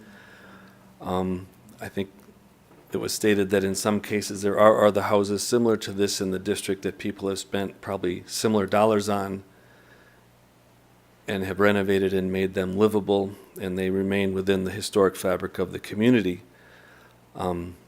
These are decisions that individuals get to make on their own, whether they have the stomach for it and the budget to do it. So I do have some sympathy for the applicants, but speaking in this commission, speaking basically on the standpoint of a preservation advocacy group, we would like to see that good, careful consideration is given when these questions come up about demolishing this is a contributing structure. It is not of any high-style architecture. It's a common man's dwelling. It's been added onto in the manner that you would find in many other instances here in the district, but we still find value in it. And that's no slight against the owner's intention, but it is the position that we think is probably the prudent one in this case. So thank you. Thank you. Is there anyone else from the audience that would like to offer some testimony in favor or against the proposed demolition? I'm Dave Shepard. I live at 117 North 5th Street. So I live 3 houses to the south of this property in the next block. I also live in a modest worker cottage or worker home. I refer to it as a farmhouse style. And I've been here before, and we've done a lot of work to maintain and upgrade the house and put it into very comfortable living arrangements. I appreciate that every property in our historic district doesn't necessarily meet sufficient standard to be worthy of maintaining and retaining. The house immediately adjacent that was torn down. I stood here before you and I spoke in favor of allowing that house to be torn down because it was very, very difficult based upon the historical purview it was presented of finding the original house with the additions and the changes and the front additions as well as another direction. There simply was nothing there to speak of. I also recognize that many wonderful things have happened in this neighborhood north of state, and many wonderful things are continuing to happen. And we see many homes in the immediate area, in this same block, in adjacent blocks, where there has been a modest, older home, often in very poor condition. If you look at the little house in the middle of the block, just to the rear of this lot on Peyton, was in terrible condition. And they renovated that into a large, lovely home, and yet retained the integrity of the street presence. You go 2 doors immediately to the west of this. There's a lovely old home that with a large addition that has maintained the integrity of the street presence.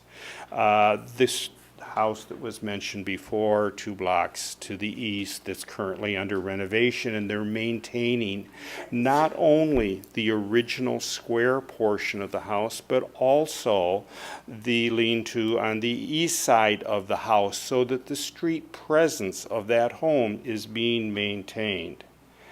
Many people choose to live in this historic district. They want to live in proximity to downtown. It adds a tremendous viability to our community. It's what makes Geneva so special as part of this historic district. I'm so glad that the owners have a perspective of historic district, of historic homes, of having worked on them in the past and properties, and chose to live. And I hope that they can work something out. But there is insufficient justification.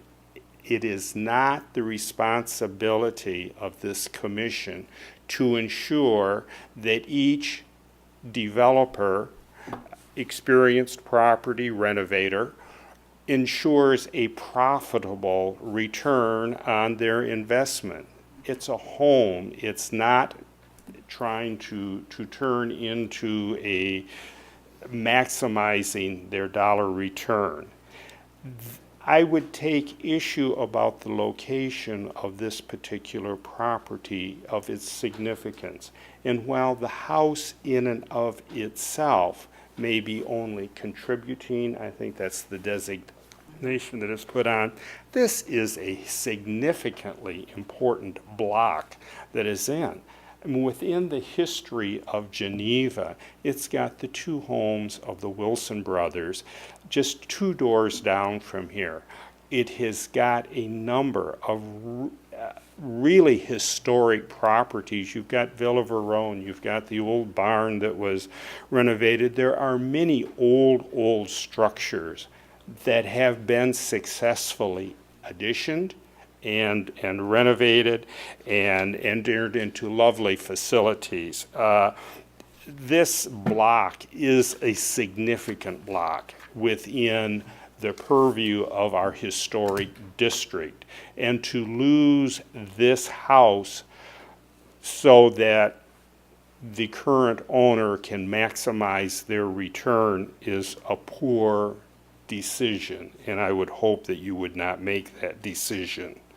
I would also, and I'm taking too long, I would suggest that the Historic Commission should look at properties at the time of purchase and not at the time that it comes immediately before them as to the physical condition that a property may be. if an owner deliberately chooses not to repair frozen pipes, to turn off the heat and not to maintain a property, to allow varmints to take over the property in an effort to allow a property to deliberately deteriorate. And I can think of another terrible example of deliberate deterioration that was on a property near the river that has a lot of publicity. That should not be encouraged, and by this commission of allowing owners to deliberately allow properties to deteriorate to justify their economic situation. I appreciate that their neighbor is maintaining the property. I would ask that maybe you would have your lawnmower or landscaper come over and trim the brush that is growing over the sidewalk on Fifth Street, because it was done earlier in the year. It has grown back, and again, the sidewalk, you can't walk down it that side of the street. But please, this does not justify being torn down. Perhaps modify the garage. That garage has no contributing value to an 1850s house. It may be old, it may be more than 50 years old, but the house, the garage, it doesn't contribute anything to the neighborhood, it doesn't contribute anything to that, and let it go. Thank you very much. Is there anyone else from the audience that would like to offer a testimony? Excuse me, question, procedural. Is there a chance, opportunity to correct or You, anything that hasn't spoken since? you have the right to come up and have the final say. Okay, just curious.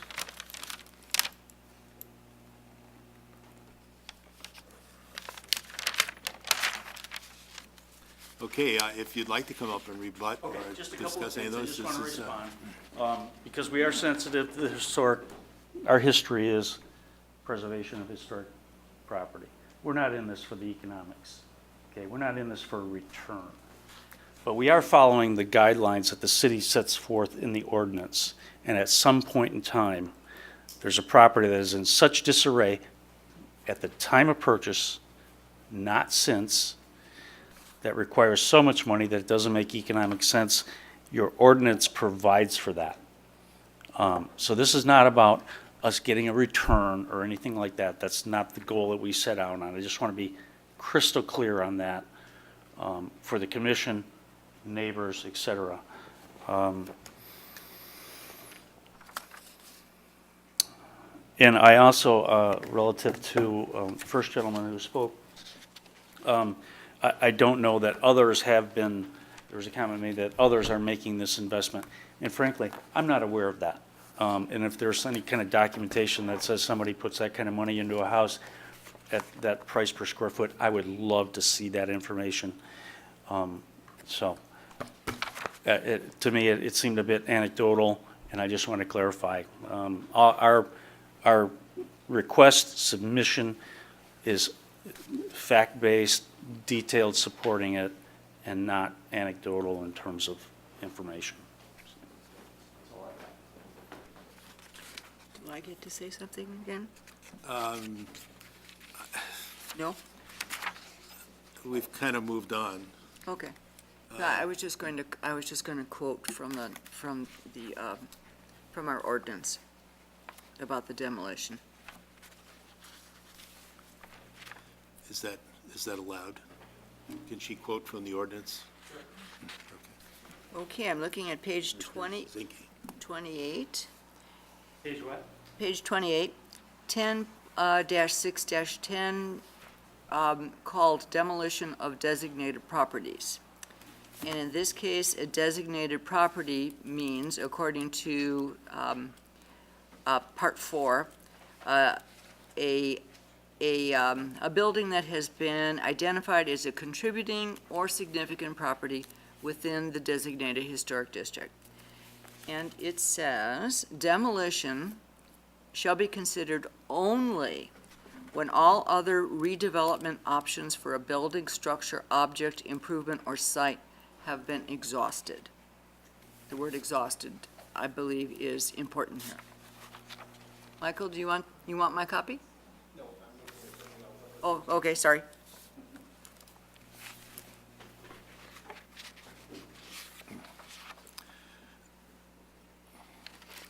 So have we heard all of the testimony that we're going to hear tonight? Is there anything further to be added to this? Okay. Just in response to Perfectly all right. Yes, please. some comment, the ordinance has actually two sections that speak specifically about, one about the authority of this commission in terms of being able to grant or deny a demolition request, and also a section here that I don't have 27 pages. I just printed out specifically the 10-6, and there's only 6, and mine is the third page in that the section 7 speaks specifically about conditions that one could make, that conditions under which a demo would be considered for approval. And I believe, quite frankly, we are following clearly in those requirements. The code goes on in the following page and speaks about the economics of it, that it's not economically viable, which I believe is a common sense approach. As badly as we'd all like to save historic homes, their economics do play a factor. And we didn't buy it with that intention, but they are a factor. It's just a reality of life. And we've made our best effort, and you have our request.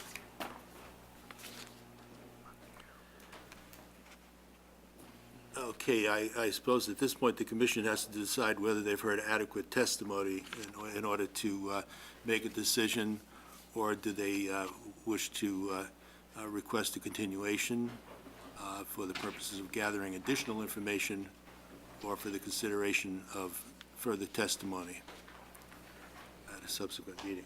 I don't need anything. Do you need anything? Okay, so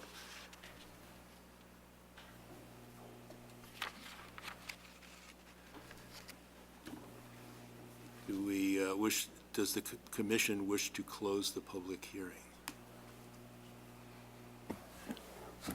I think before you close it, you ought to understand what the process is. If you close the public hearing now, then the commission would not be able to reopen it for Exactly. new testimony.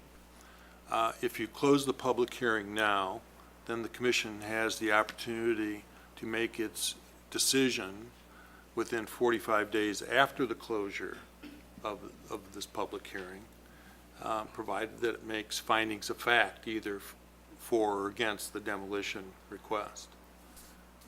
And then, depending on what that decision is, the applicant has certain rights to appeal if it's in opposition to the demolition request.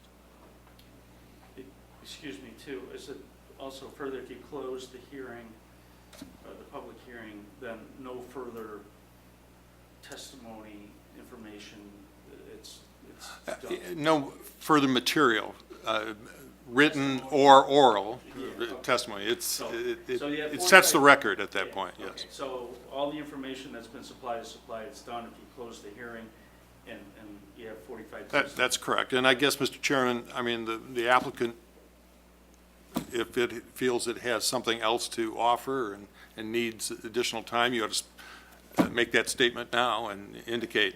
If we're, I'm done. Okay. Does the commission feel they need time to gather additional information or to get further testimony? Again, I have on the screen the 4 options from the ordinance for considering how you may proceed from this point. So, again, you've identified all of them, but the other point, the fourth one that you have not mentioned is the commission may continue the public hearing for up to 120 days to look at alternatives to demolition. Some things have been discussed, but that hasn't been, but that is an option that's available to you if you think there's options for compromise or other alternatives to demolition. Excuse me, That's what the- Michael, that's what the ordinance- aren't there 3 criteria that have to be complied with in order to continue for 120 days, if I'm not mistaken, according to the ordinance? There are criteria to yes, that they That have. all 3 criteria have to be met. Correct. And I believe that one of the 3 has not been met. So the continuance for 120 days, in my view, is not an option.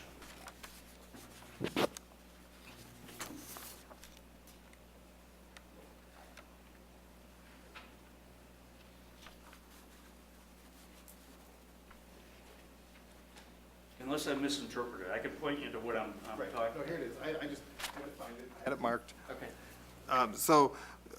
What Mr. Forsland is stating is the ordinance says that the commission may continue a public hearing regarding a request for demolition for a specific period of time not to exceed 120 calendar days for the sole purpose of allowing the applicant and the commission to seek alternatives to demolition when the commission determines that all of the following conditions exist. And that's what Mr. Forsland was referring to. It is 3 specific conditions. The property itself or in relation to its environs has significant historical, architectural, aesthetic, or cultural value in its present condition. Realistic alternatives for preservation for the property, including adaptive uses, are believed to be neither cost prohibitive nor beyond the limits of the local market value. And the property in its existing condition does not present a public health or safety hazard to individuals, neighboring properties, or the greater community. That leaves some room for interpretation between both the applicant and the commission to determine if you chose to go the 120 days, if all of those items are met or are not met. And that's only under the extension for 120 days. You still have 45 days to make up your mind. Right. If we close the hearing. I would just encourage the commission to make a determination one way or another. We've been working at this for 2 years, and we're anxious to move forward. I don't know what else we could pursue. We are willing to give the property away. We're willing to advertise it in local papers, to give it away to somebody for $1 if they want to relocate it. We are willing to do that. I'm sorry? Can you stand? Oh, sorry. Did anybody not hear that, or should I need to repeat that? Oh, okay. So I would encourage the commission, if you would, to steer away from the 120-day deferral. We think we've made the case. I don't believe that that's a viable option for the commission. It is debatable, I understand. We would like to move forward. You have 45 days to make a decision, which you can do without any further testimony or evidence or information. But we'd like to move forward. We've considered everything we could possibly consider. We've been working hand in hand with the city and loosely with the state because they're so far away. But we have done all of this work for the last 2 years in concert with the city of Geneva. So I would encourage you to make a decision one way or another, and so that we can move forward. And as I mentioned, we are willing to give the property away to somebody if they want to relocate it for the purpose of salvaging it. And I'd be happy to run an ad in the Daily Herald or whatever it is that we need to run an ad in to offer that as an option. But we'd like to move forward in one way or the other. And again, I believe we follow the ordinances to the letter in all of our efforts here. So. And may I ask, there is no possibility on your part of selling the property and moving on to somewhere else? Well, that's kind of broad. I guess we're waiting to hear what you guys are going to say. And if you guys are going to say, no, you can't, your demo's been denied, we will appeal it. And we'll go forward to the city with the case that we have and see how that'll happen. If you say it's okay, great, we'll still try to sell the house for $1 and maybe somebody relocate it. We're not trying to be adversarial here. These are just the facts, and that's what we're trying to do. If push comes to shove and we have to sell the property, then I guess maybe that's an option. I don't want to do it because given under the circumstances of public hearing and all the information that's out there, we're going to lose money on that too. Again, economics is not the intention of this investment to begin with, but economics are a reality. So is there any form of a motion on the floor then that people would like to, anyone on the commission would like to consider? I guess I'd like to just state that the piece of information that I'm missing, I know is missing because it wasn't required of you, wasn't considered by you. But none of this makes any sense to me at all. Even though you're following protocol, what makes sense to me is to look at a plan that looks at it, it's 2,500 square feet in total. I've never seen that. I've seen 3,700. You've stated you needed 2,500. I see a plan that has more than you stated you needed. Then we have an estimate for a piece of just the historic portion that you never intended to occupy. So that estimate is necessary, but completely irrelevant. You said we should follow common sense. That's not common sense to me. If I were to do this project and you didn't ask, and I've done several, I would have had plans of 2,500 square feet with this 1,100 square foot addition, move into the new part, and like I suggested earlier, make this a broom closet. It won't cost $468,000 to just drywall it and put no plumbing in it. That's my position. We don't have those costs. I'm talking off the top of my head, but I doubt that they would cost that much. So the $500 per square foot is a lark.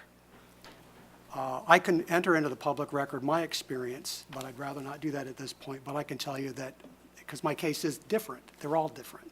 But our costs per square foot are probably $400 to $500 a square foot. So that's my experience. I'd like to find a middle ground. I'd like to see it saved. I'd like to have you as a neighbor. I'd like the home to stay there. I'd like to have all of this done at the same time. And I think this is a false dilemma. And without additional information, I can't vote to approve this. So. Just a couple of comments. Excuse me, can I say something? Because I wrote, is it too late? No, I guess you can Just, take the floor, She's please do. swore in. I'm sworn in. You know, Name and address, please. oh, my name's Annette Forslin. We are the owners. I'm listening, and I'm keeping my mouth shut, which is really good for me. What happened with the price? We had the contractors who came in to the house before we closed. They were the ones who helped us with State Street. I don't want to bring their name up, but, you know, we considered them as friends. They looked at the house, and they have been in the construction business for a long time. We figured it would be, we knew there were issues. The Carlsons, the moment I walked into that house, I loved it. Carlsons and I, we talked, they told us they couldn't wait to get out, and I get that. You know, the stairs are 90 degrees, all that stuff. We talked, we did go with a number that we had assumed would be pretty close with a 10% increase by these contractors that were considered, you know, they're friends. They walked through the whole thing. We originally thought that the jelly kitchen would be taken away. We could utilize that older part of the house much more efficiently, but then we find out, no, you can't let go of the jelly kitchen. That was a big part of our dilemmas. We never wanted that house that big, ever.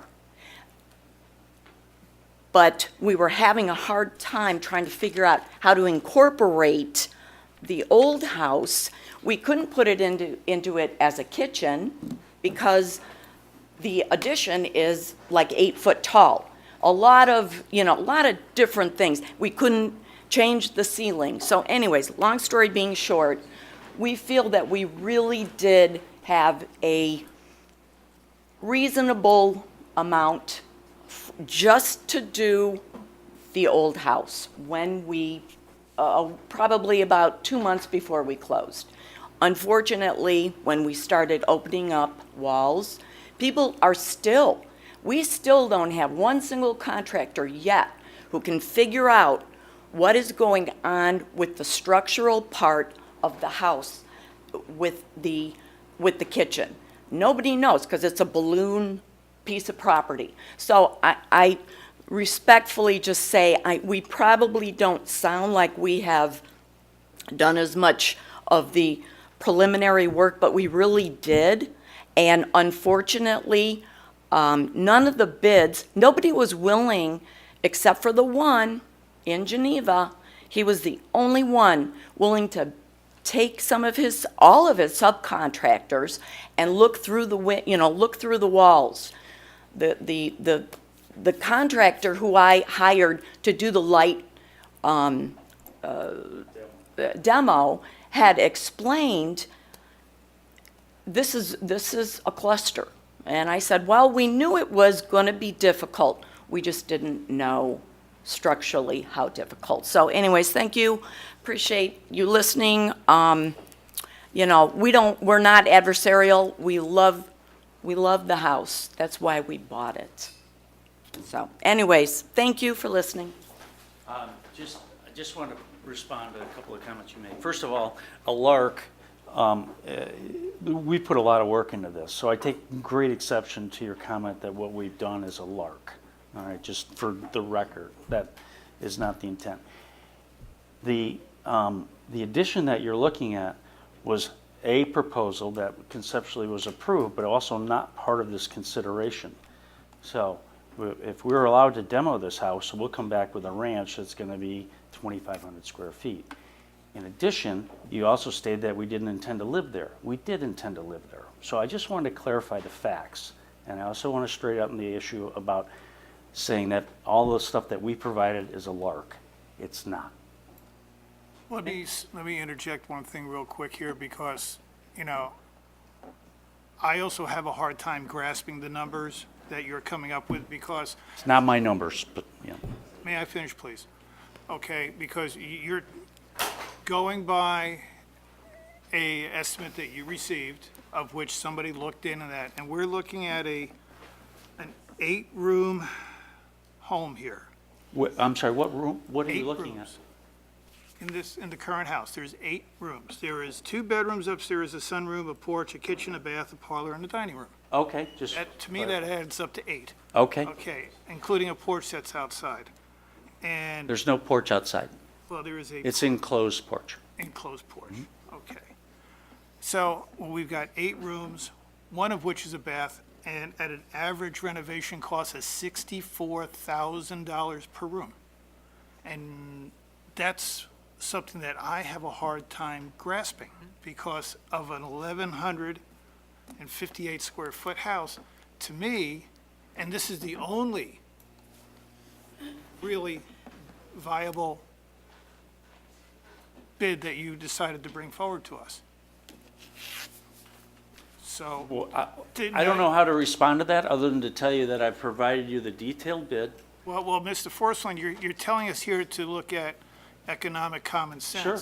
And economic common sense, to me, doesn't add up to $64,000 for a shower, bathroom, and tub. But at the same token, we have been told that $500 a square foot is not unreasonable. All right. And this is from the city.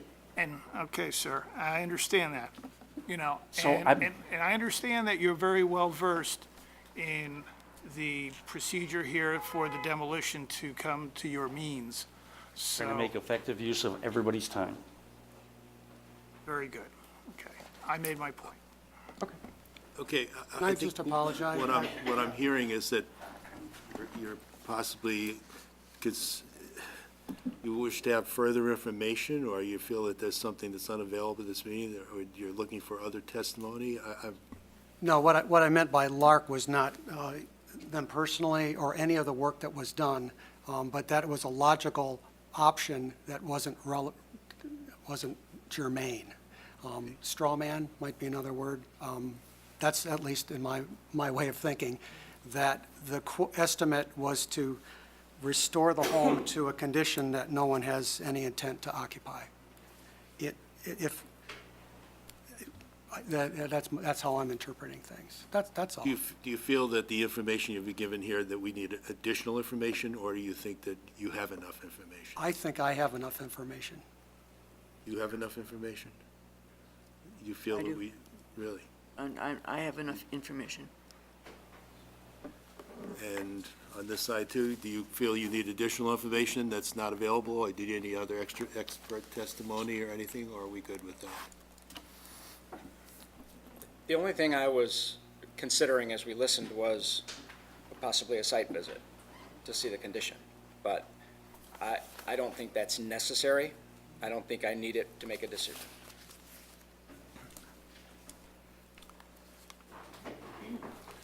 Chairman, you'd need a motion and a second, and then a vote to close the public hearing. Well, I need a motion to either close the public hearing, if that's what your decision is. Does anyone wish to make a motion to close the public hearing? I'll move to close the public hearing on the demolition request at 428 Ford Street. I'll second. Okay, so the public hearing is, No, you need a vote, sir. oh, I'm sorry. I've done that before. Okay, could I get a vote on that, please? Roll call vote. Let's, I can take a roll. Commissioner Hamilton, Aye. Commissioner Stazen, Aye. Commissioner Zinke, Aye. Commissioner Solomon, Aye. Commissioner Warner, Aye. Commissioner Hiller. nay. Was it nay? Nay. So the motion carries 5-1 to close the public hearing. Okay, so we've closed public hearing. I would entertain a 5-minute break if anyone is interested. Yes, please. We close the meeting for 5 minutes. 5-minute recess. 5-minute recess. So the public hearing is now closed. Does that mean now that in 45, what happens next? We can have a discussion at this point, or we can continue the discussion at a date certain at the next meeting. I think the chairman is suggesting that they have a 5-minute recess and then come back and make that determination, sir. Thank you. Good idea.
Which makes,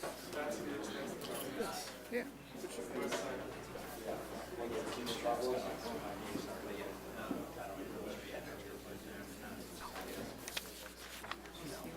See what he's saying, he goes, The rest of this isn't HPC. I don't think the guy telling us how to do our job. Yeah, he is.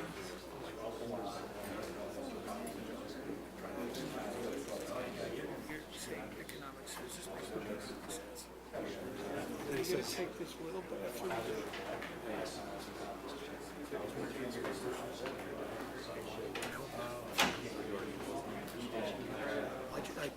I didn't have to say a single word. Really, as a favor to him, well, just stick your neck out.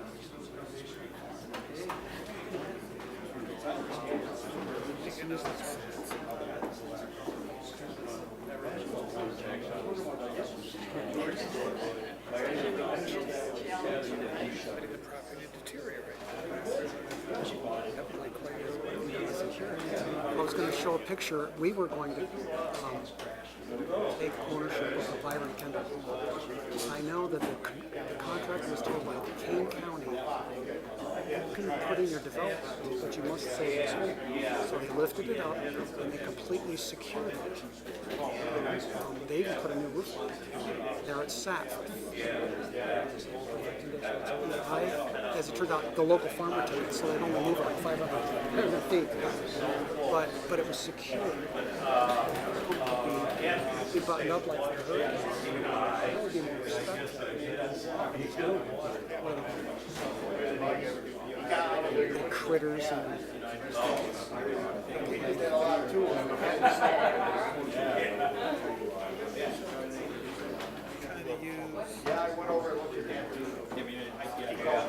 I very much appreciate it. We're trying to bail out. You make a bad choice. But the city commission.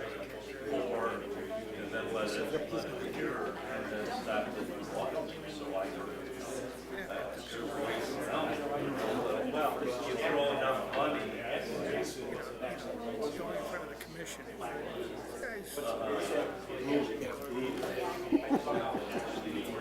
Trust me, I'm in the car business. I've seen it all. Yeah, what do you do? What's your business?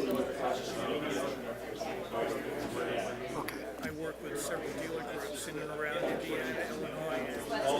Well, I do specialty HVC construction for Untitled Chapter.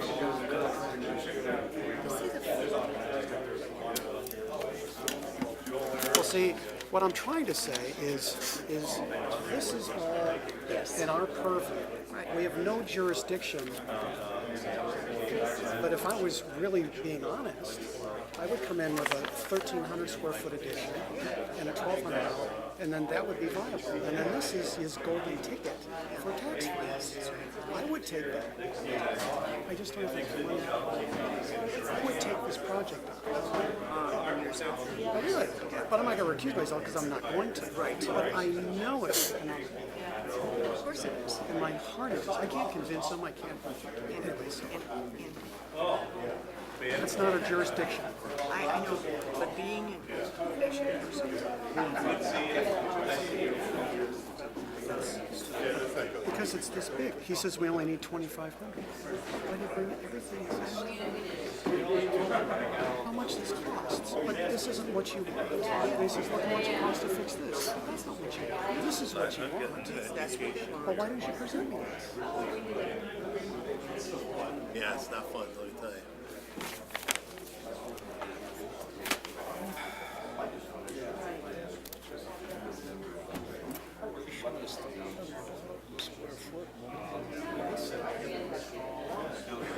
Trying to make most efficient of your time. Yeah, you see it pressing, and you never get to see what they're doing.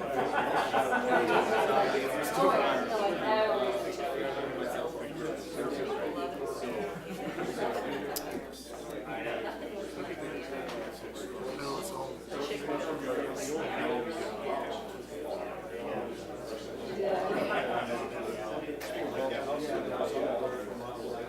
That's why we're here, right? I know George Allen checked for it because George doesn't do anything, but it's fun.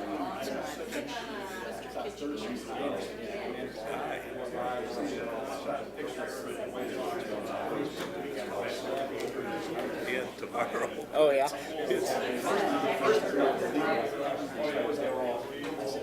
It's 86. Shooting in the 90s. My dad plays, he's 82. And he's in the mid-high 80s. Wow. A lot of it's a short game, you know. Short game is just Yeah. be able to get up and down. Lost that part. Get it. Takes a lot of practice.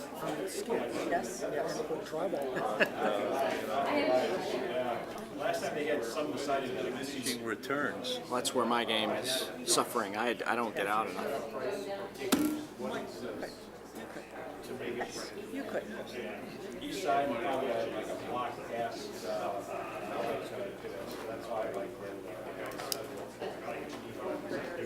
Yeah, that's right. That was before, it's kind of like before that, white hammer, that convenience store. That whole area is down. All set? Okay, I'd like to call the meeting back to order, please.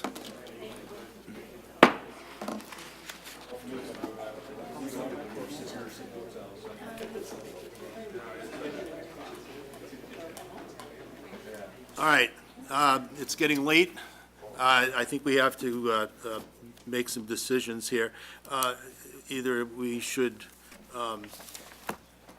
determine that we want to discuss this issue right now and make a determination tonight, or do you feel that there's information that would be, we would do well to absorb the information we've received tonight, read through it, try to evaluate it on our own, and continue this discussion to a date certain, which would be next November at our November meeting. It would be November 20th. November 20th. I would be in favor of continuing. However, the applicant has already stated his preference to have a decision and potentially appeal. So I would be in favor of acting on this request immediately. All right, well, let's see, what does the commission's feel about that? Is that the general consensus? You'd like to continue the discussion tonight, and, or would you feel it would be in the best interest to continue, or table till a future meeting? I'm fine with having discussion tonight and making a decision. As I. I guess I would like to, I guess I'd like to go through the entire packet again with all the information. So I would appreciate waiting until November 30th, 20th. 20th, sorry.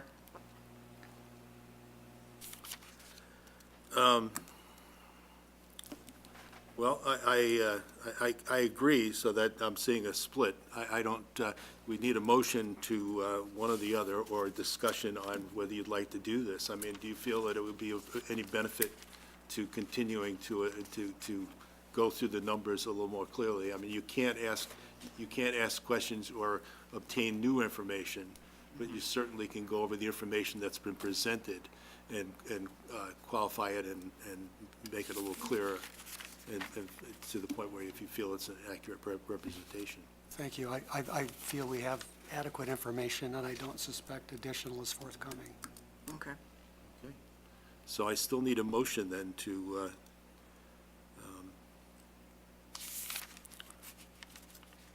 well, I guess we can open a discussion now. We don't need a motion. Right. So let's, we discuss we're open for a discussion for the petition.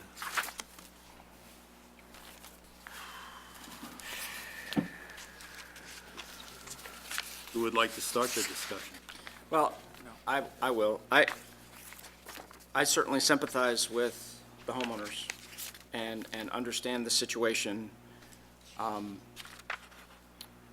But given our purview and they bought the house, and the request before us is to demolish the house. And given the three bids, or the three estimates, the one that was selected was the highest, and it certainly does cause the numbers to be high.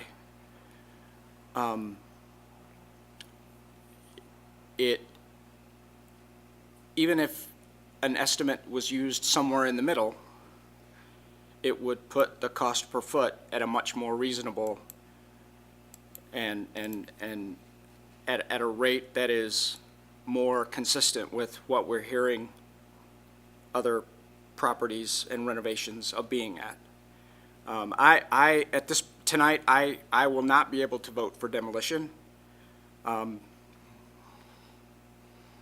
given the cost. And that being the prime issue, I understand the cost, but it is about renovating a historic home. Excuse me, is this a discussion just with the committee? Yes. Okay, so I just wanted to know if I could clarify some corrections. No, there can be no new information.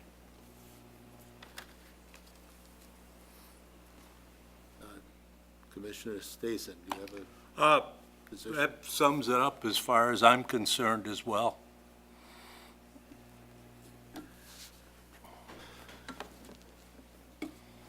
Anyone else?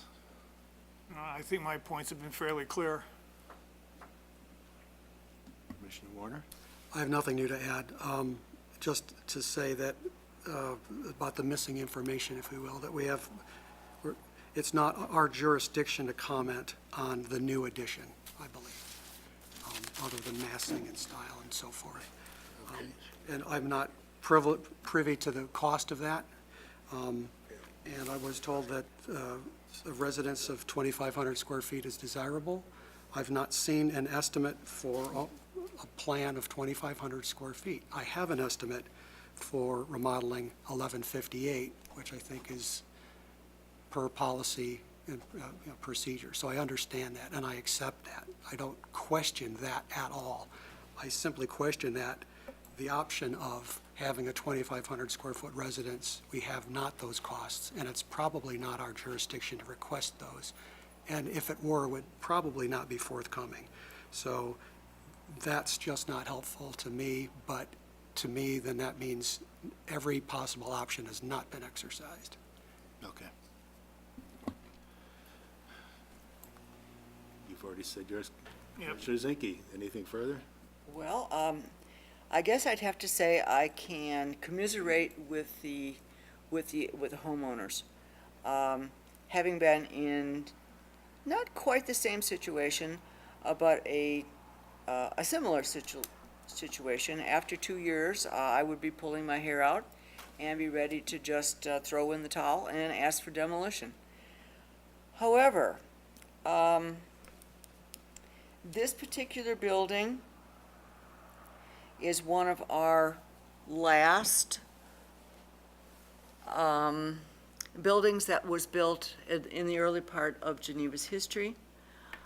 I believe that if in fact it is not financially viable for these homeowners to renovate it and to use it in a fashion that they like, that the option to sell the building and move on somewhere else to build their dream house, their dream retirement home should be that option. So I believe that not all of the options available to this house have been dealt with and investigated. So I cannot vote for demolition for this property. Okay. Our charge is to preserve the historic charm and character of the district, using the Secretary of Interior's standards for historic preservation. This proposal is in opposition to all of them. So in that alone would be one reason why it would be difficult, if not impossible, for us to vote in favor of this. There were things in the inspection that I thought were just merely quirks of an old house. The mold problem didn't seem to be much, but the estimate seemed inordinately high to me. Many of the costs, to me, I just feel that they have to occur concurrently with a new construction. You don't restore a house and then start all over and build another house next to it. You do it concurrently, and that would spread the cost, to me, more effectively. The difference between the $170,000 and the bids raised a red flag. I just feel that, as Commissioner Hamilton said, there should be other bids in there as well. I would have liked to have seen a comparison between other small houses in Geneva's projects and this one, just to check feasibility. I would have liked to check on the feasibility of removing the jelly kitchen garage and lowering the house and replacing the house on a crawl space. What's the cost of that? Is it feasible? Is it a possible thing to do, or could it be done to add on to the house? That being said, I would not vote in favor of this as well. So, that being said, we take could we get a motion to, it would have to be one of three motions, right? We are, Mr. Chairman, I think your motion, it sounds like the concurrence of the commission is to obviously oppose granting the demolition permit.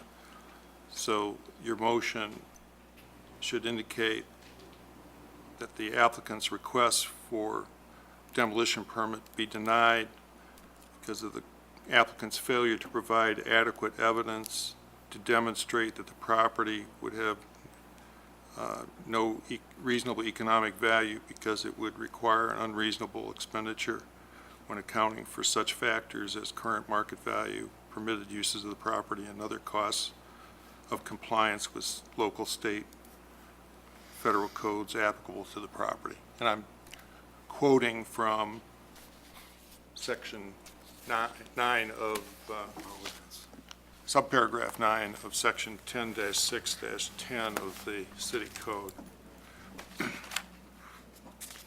But in essence, that motion would be that the commission is denying the applicant's request for a demolition permit. our motions are generally in the affirmative, so we will be voting, how do we put that in the affirmative? No? Typically, they are in the affirmative, but as we've been discussing, it does not have to be in the affirmative. Okay. So it could be a recommendation to deny. Okay, That's where you're going. so would someone like? The applicant has the opportunity to appeal this decision to the city council, so it's going to be framed in that state anyway. Okay. Would someone like to make a motion to that effect? That, I'm sorry to chime in here, but the ordinance says that you either make a vote to accept or deny the application. And that's what I've just done. Okay, That's what sorry. using the wording that was presented by the city attorney, would someone like to make a motion to that effect?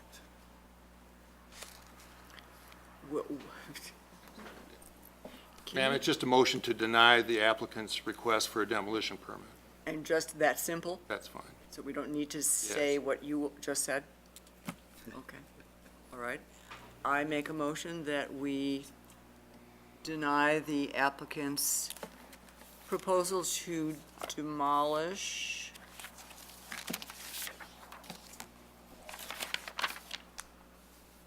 .428 Ford Street.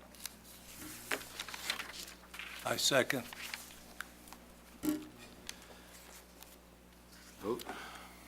Roll call. Hamilton, Aye. Stazen, Aye. Zinke, Aye. Solomon, Aye. Warner, Aye. Hiller. Aye. Motion carries unanimously. I think, Mr. Chairman, although the ordinance does not indicate a time frame upon which an applicant who has been denied demolition permit authority by this commission to appeal it to the city council, they should be advised that it should be a reasonable time.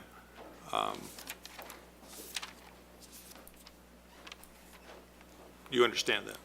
There's no set time frame. I think there is a set time frame. No? No. Isn't it 45 days? No, Did I no, did I no, misread? not to the appeal to the city council, right. Okay. Okay, it's my bad. Well, But I think I would give an opinion to the city council that if you waited a year, sir, that would be too long. no, we'll be Okay. appealing next week. All right. Whatever that process is, if that's a formal letter, I'll read the rules, whatever it is, but we'll be appealing tomorrow, so. That's fine. Just to keep- I suggest you talk to the preservation planner. Once an appeal is filed, the council is required to act on that appeal within 30 days.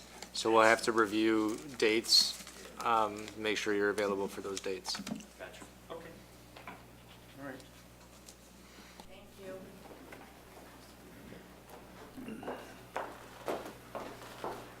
All right. All of those people that have been very patiently waiting, we're up to the next item on our agenda, which is 405 South River Lane.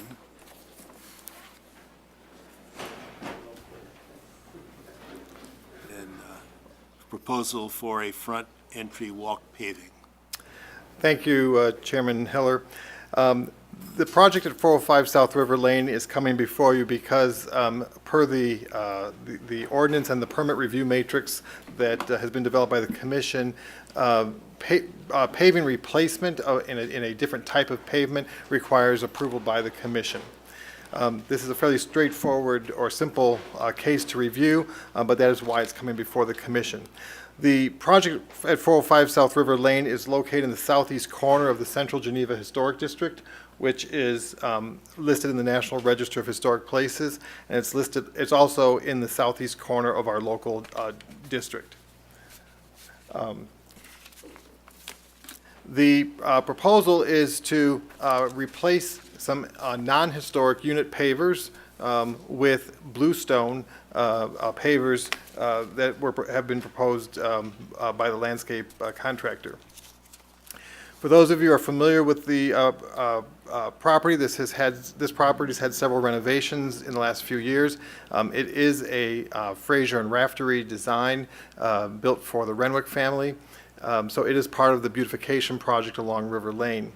However, the brick wall that surrounds the entry courtyard does not appear to be original to the building, and the courtyard itself is a later alteration modification of the property that was there when the current owners, Chris and Dana Hewitt, purchased the property.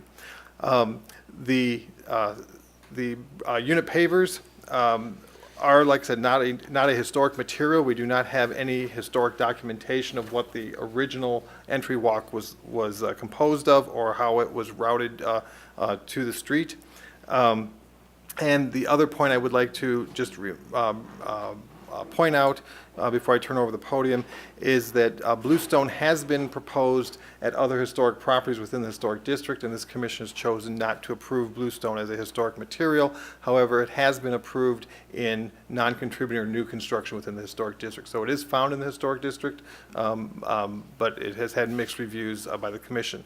So at this point, I have nothing more to add, but I would like to ask the applicants if they'd like to come forward. There you are. Chad? This is backwards, this is forwards. So whichever you need to go. Okay, what can you tell us about your project? So, I'm speaking, Chad Markison, Lawn Boys Landscaping. The owners, the Hewitt residents, weren't allowed to be here, or couldn't be here.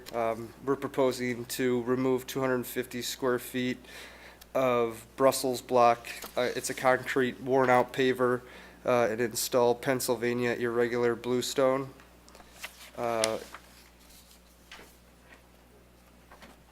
So they wanted to use a natural stone. Local natural stones, as you touched on earlier tonight, are porous and don't work for landscaping stones. They kind of break apart, and we've used natural stone, or we just got approved for a natural stone job right down the street, but this might be a different district or a different part of the preservation district. So we're proposing to take up the stone or the current concrete blocks and use the exact same design and just replace it with something new that'll last forever.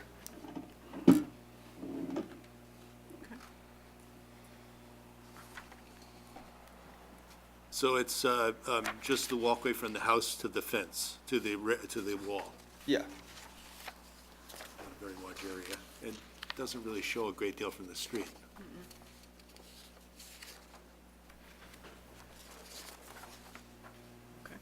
Any comments from the commission? I have no questions. Why did we select the bluestone? The customer and I went back and forth on a lot of different materials. We like using natural stone. We like using clay pavers, similar to what Geneva, Batavia, St. Charles has downtown, because they last the test of time. We went back and forth, lots of samples, different materials. They wanted to do something.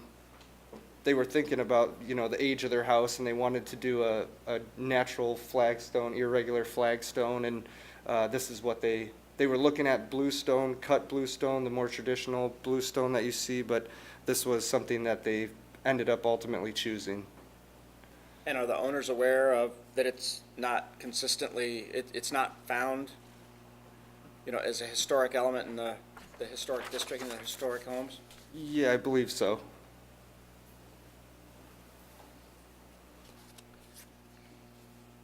Graham's Chocolate, I know outside has local limestone, but they have to seal it just to keep it from chipping time after time or year after year. So we use, as local as we use, like Fond du Lac stone, which is a white color stone. And that's originally what I proposed to them. They didn't like the color, and so it was kind of a compromise in between white stone and that cut bluestone, which was too formal of a look for the facade of their house. So it's kind of bringing in those two elements. Does this have a sealer on it too that you're putting? No. Oh, no, okay. Because That one of them is kind of gloss, one of them is kind of a dull finish. so- One of them just got sprayed down, like right after it was done. Oh, okay. Okay. Well, I have a sample. Let's see the sample. It's, But we could consider that this is something that could be removed in the Absolutely. future. So we could look at it from that point of view. Correct. But could we see the sample, Sure. please?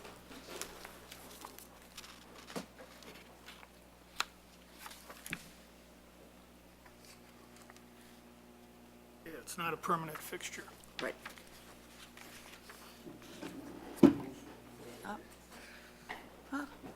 Lovely. Michael, is there a history on the use of this stone in historic properties other than our area? Stone is a natural paver that's used in historic Right. districts. And again, previous commissions, it's not this makeup, but previous commissions just determined that this was not a paving material found in Geneva historically, and that's why the previous commissions rejected it. But you're free, again, as Commissioner Zinke has pointed out, this, one of the conditions that we look at is are improvements reversible and removable, and a walkway would be considered that. So Okay. I only point out that the previous commissions have rejected it. Does not mean you have to follow what previous commissions have done. Any other comments? I personally don't really have a big problem with it. I don't, I No. kind of appreciate what people have done before us, but I think that this would look okay. Anybody want to make a motion? Sure. I motion to approve the Bluestone application for 405 South River Lane. Second? Anyone? Aye. Okay, can I get a vote? Hamilton, Aye. Stacey, Aye. Zinke, Aye. Solomon, Aye. Warner, Aye. Hiller, Aye. motion carried. thank you. That was cathartic. Okay. Next up on the agenda is 421 South First Street, proposed expansion of a front driveway. Thank you, Chairman Hiller. This is a proposal for a property that's located in the southeast corner of the Central Geneva Historic District, which is listed in the National Register of Historic Places, and is also in the southeast corner of our local Geneva Historic District. Again, this is similar to the case that we just reviewed, that this is a rather straightforward request for an expansion of a concrete driveway, which would allow more maneuverability on the property. heading out to busy First Street.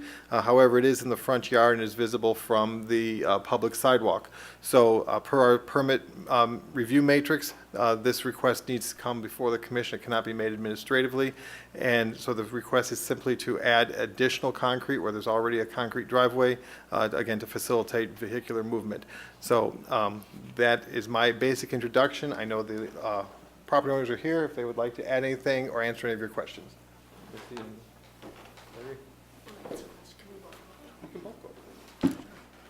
Good evening, everyone. Hello. Well, My thank na- you, thank you for Can you waiting hear so me? long. My name's Missy Ravy. We live at, and this is my husband, Lance Thornton. Lance Thornton, yes. And we bought the beautiful property at 421 South First Street last year. I was speaking first because I've done most of the application process myself because my husband works full-time and travels. But I do the engineering. However, he does the engineering and has the figures. So are any questions that you may have to ask?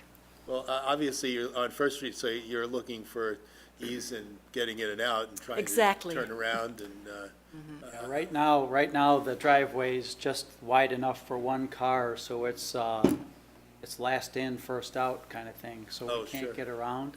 So we've been parking on that area there that's grass. And my brother, he won't come into the driveway, so when he comes to visit, he parks in the side streets Around and the things corner. like that. So this would make it a lot better for us because now we wouldn't be messing up the grass. And we're gonna try to set it up.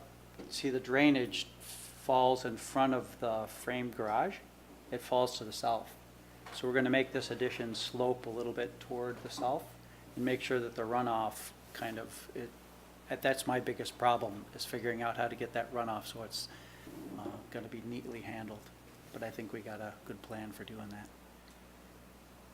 And how much wider are you planning on making the driveway?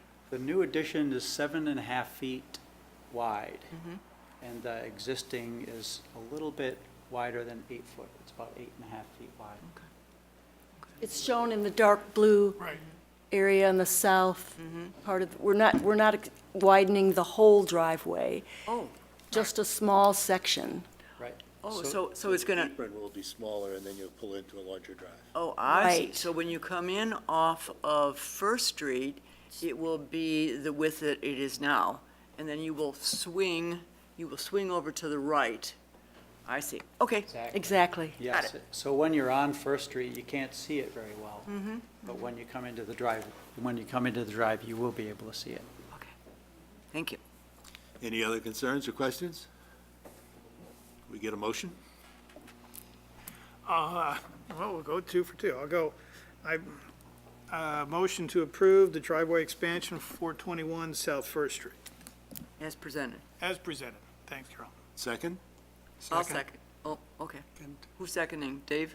Okay. Okay, vote, please. Hamilton, Aye. Stazen, Aye. Zinke, Aye. Salomon, Aye. Warner, Aye. Hiller. Aye. Motion carries unanimously. And Thank you. Have fun. Thank you. Yes, I think that's going to help a lot. And last but not least, we have 2 more. I'm sorry. We have 2 more. Yes. I'm on the wrong page here. Okay, then not last. We have a 500 Fulton Street and proposed alteration of a single-facing, single overhead door to a double overhead door at an existing garage. Thank you, Commissioner Hiller. This property at 500 Fulton Street is located in the southwest corner of the Central Geneva Historic District, listed in the National Register of Historic Places, and also in the southwest corner of the local historic district. The request is rather straightforward. This garage is part of an addition that was approved by the Preservation Commission many years ago, I believe around 2005. At that time, a 3-bay garage was constructed, but only 2 doors were made functional. The 3rd bay, or the furthest west bay, is not a functional door. So the request is simply to make the 3rd bay functional, and as making it functional, the request is to leave 1 single door and then provide a double door. One of the questions that has been raised to me is that our ordinance and our design guidelines do require that if a garage is facing a street with on the same frontage as the front door, no more than 2 garage door openings are allowed. That is not the case on this. The front door is facing 4th Street, and this garage is facing Fulton Street. So that provision does not apply in this particular case. So with that, I would like to turn the podium over to, I believe, Jared Long, from Allen Peppa Architects.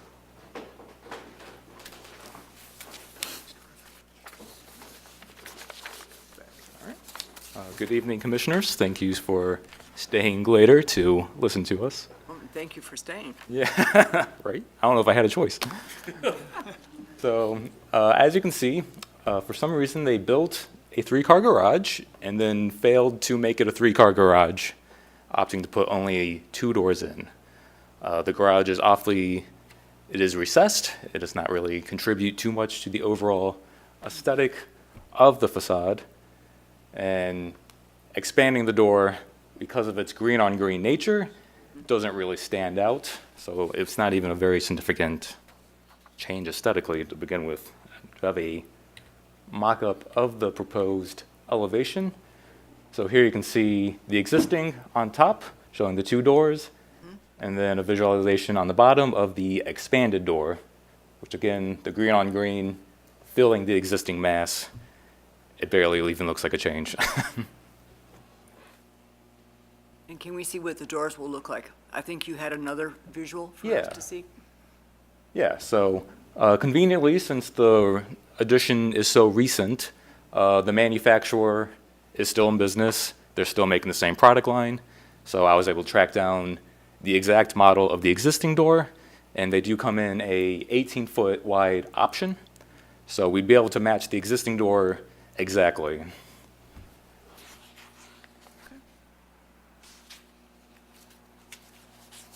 Any questions? Could you go back to the previous rendering? Sure. Just, what are the vertical on the garage, just the vertical white stripes? That's the trim Yes.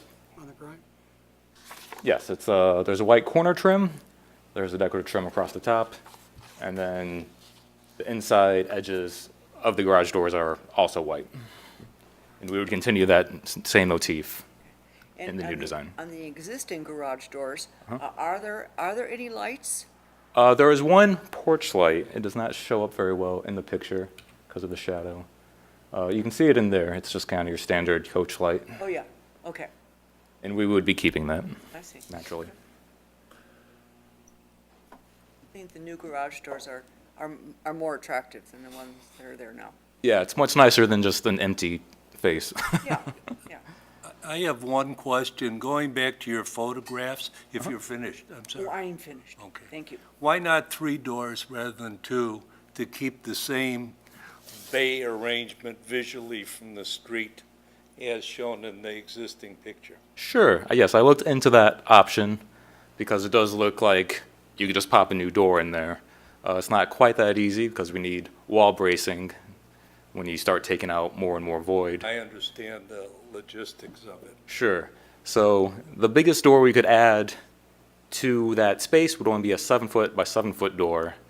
And that's about, and they don't even make a door in that same model in a 7-foot option. The smallest is an 8-foot option. And even then, the 7-foot by 7, that square next to 2 rectangles, it stands out a lot.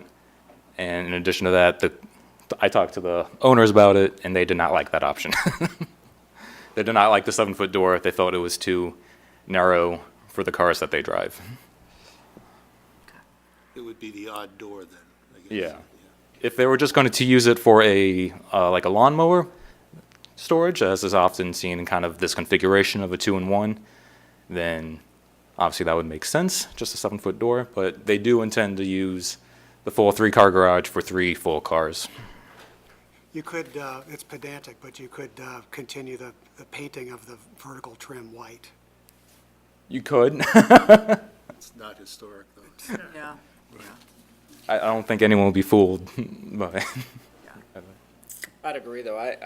think that two 8-foot doors and then a 7-foot door would look worse. It would, yeah. This has some I'm balance. fine. Okay, you want to make a motion? Sure. Go for it, Jim. Haven't done that tonight. I move to approve the project for the garage door replacement at 500 Fulton? 500 Fulton Street as presented. And I'll second. Roll call. Aye. Nay. Zinke, Aye. Solomon, Aye. Warner, Aye. Hiller. The motion carries 5-1. Thank you, Commissioners. Now, last but not least, I guess, in terms of our applicants, we have 515 Hamilton Street, proposed rear addition visible from the public right-of-way. Thank you, Chairman Hiller. Again, this project is in the northwest corner of the North Geneva Historic District, which is listed in the National Register of Historic Places, and also in the northwest corner of our local Geneva Historic District. Typically, rear additions do not come before the commission.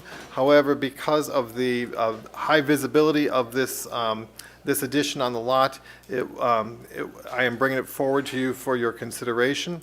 The project is for the construction of a one-story addition at the rear of the building that would preserve the three elevations of the three main elevations of the historic contributing former residence, as well as the single-car garage on the property. The proposal does meet the zoning requirements for lot coverage. You can see in the image on the left, the proposed addition is outlined in red. It is approximately a little more than 1.5 times larger than the footprint of the historic home, but again, it is behind the historic residence. If you look at the floor plan on your right, you will notice that a bow window that's part of the historic home does provide a break between the historic residence and the addition, as well as the architectural design has offset the east wall from the historic east wall of the residence to create a slight visual break. So if you can see right up here at the far right corner where the bottom corner of the rectangle is, it's offset from the historic wall. The proposed materials are to use composite beveled siding that we have approved that the Commission has approved on previous projects. It's LP Smart Side, and the windows are being proposed to be Anderson clad units. With that, that is the introduction that I'm able to provide. I will turn it over to Dr. Ryan Denise. I always stumble on it, so. It's all right, no worries. Okay, what can you tell us about the project? Well, thank you for your time. Thank you. I know it's been a long evening. So just a little bit about me. I'm Dr. Ryan Denise. I own a practice in Geneva. I'm sure you've driven by it. I'm on between 5th and 6th, partner in health. I'm a little again about me. I grew up around here, class of 2000. My wife and I are Geneva High School graduates. So came back to the area. I live now in Geneva as well. I'm on the right by the hospital, living over there, and thinking about moving my practice. So this would be my Geneva practice moving over to Hamilton at 515. The current space is obviously not going to be doable for me. I need some additional space, and that's why we've come to you guys to review the plans. Again, as you can see, the addition is, like, as Michael mentioned, is all in the back, and which we will definitely try to keep the facade and the historic look of it the same. Do you have any elevations that we can see? I believe we do. It's in your packet. Should be in the packet. 213. That's all right. No, okay. no worries. No, Good question. I didn't turn it on. The addition is inset from the house a little bit, appears to be 6 inches. Oh, there we go. Yeah, that's a good question. 6. I don't know, I mean, I'm just going by the picture. I know they come in. Bob would be better person to answer that question about if it comes? Yeah, it does indent a little bit on each. Sorry, Robert Akers with Architectural Resources. Can you repeat the question? The setback for the addition, or the indent from the original house. Yeah, if you look at the elevations here on the screen at both the west and the east, there's a line at the two-story original portion of the home that carries all the way down to the ground. That is an offset on both sides. That offset is how many, just a few inches?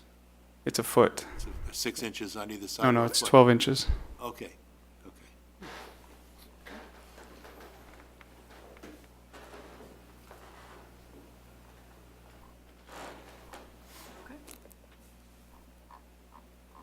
And that is the same siding that's on the house? That's a exposed lap siding? That is correct. The intent is to match the siding, both the type, style, and the color. Are you using wood, or is that like a hardy board, or what is that? It's an LP, so it's not true wood. It's a more of a composite, but Is that a product? more maintenance free. I think Michael covered that in the beginning. It's something that has been approved by Historic in the past. Yes, the commission has approved LP Smart Side. The exposure of the sign is intended to match the house fairly closely. I think the only requirement that you've made before is that it be a smooth finish side out. on the LP Smart Side, not a rough sawn or mill finish. Right. Thank you, Mike. And on the original house, do you remember what the siding is? Is it wood? I'm not actually sure. Yes, the siding on the house is wood. Because if I remember correctly, this building won a Historic Preservation Award not so long ago. Is that right? It did win a preservation award, I believe, in 2012. Oh, okay. Well, that's not all that long I'm sorry, ago. yes, 2012. Okay, yeah, okay, good. And obviously handicapped accessibility in the back. Correct. Okay. It's hidden behind the house. It's not visible completely because of the garage. The It's gonna blend building in. to the west of you is also a longer building with a Correct. big snout. The music school. The music school. Right. I don't know how far, is it as long The as? music school is over 2,500 square feet because I looked into possibly purchasing things. Oh, okay. Yeah, no, I mean, for what you're doing, you need the space. Are you taking over the house area too? Correct, I would be the owner. Oh, no, okay. Also, Joe Stanton doesn't own it anymore, or you're buying it from I'm in the Joe? process of buying it with them. I see, okay. I have a question, an architectural one. The roof slope on the detail says verify, so the pitch is kind of, you're trying to match the existing width. But why isn't the gutters, why are the eave line is different on the original than on the addition? It drops it down a little bit, even though the roof pitch is not stipulated. Okay. Well, first of all, to answer the first part of your question, the roof pitch is set to with an intent to have the ridge fall below the existing roof, as much as possible. We want to Well, try I to keep can it down. understand you established the ridge, but the eave on the So other the side, eave, and I'll on answer that the second detail part. says verify. Right. So the eave height is set by our wall height inside. I think maybe in these elevations here, you're seeing above in the east elevation here, above the windows, some lines that look like you're calling a gutter line. That's kind of a not bell what that curve, is. isn't it? Oh, it is, okay. It just the side wall just slopes out slightly there. It tapers out. okay. There is no gutter there. There would be, if there was, we'd You're line right, up with that. you're right. Yeah. Okay, so the siding's vertical Siding on just- that, yeah, yeah. pitches out. Okay, thank you.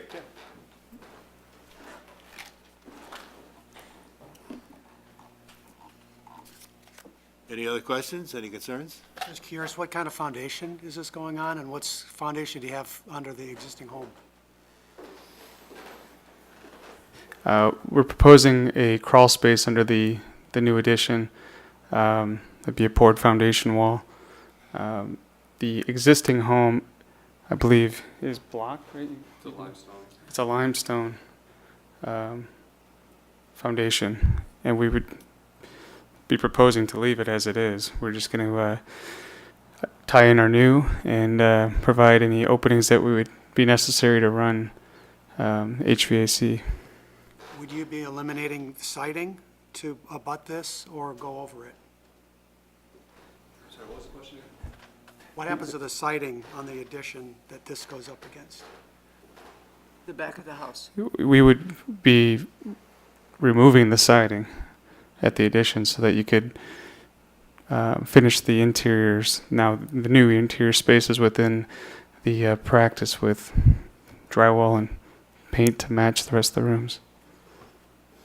And if I may say that, that is acceptable under the standards on a rear wall, under the Secretary of Interior standards. So if this was a side wall that was visible or a front wall, you'd be looking at trying to preserve the siding, but on a rear wall that is acceptable under the SOI standards.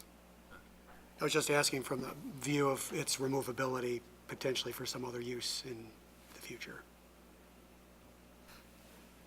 Does it currently have those weird windows in the back, those small windows up in The windows above, they do. They're currently there? Yes, those are existing windows, and we're proposing to keep the existing windows and the existing.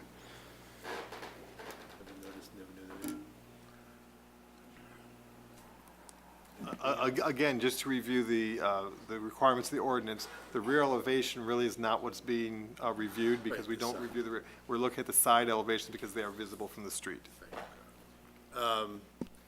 Window trim, is that going to be in any way close to what's on the house now, or is that?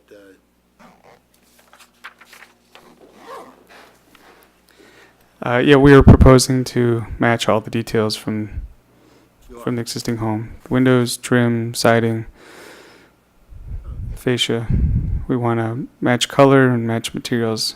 Blended in, okay. On the roof, that's a new roof, will you be re-roofing the existing structure, or how will you match the aging? We're not proposing to re-roof the existing, we're proposing to match the existing asphalt architectural shingles with new. It looks to be a fairly new roof already, so it should not be hard to match to that roof. I know Joe did replace the roof, I would say, within the last 5 years for sure. Mm-hmm.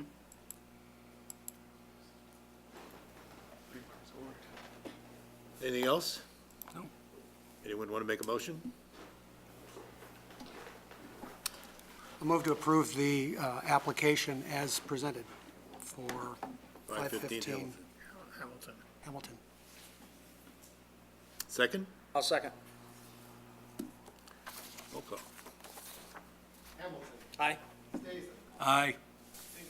Aye. Salomon. Aye. Warner. Aye.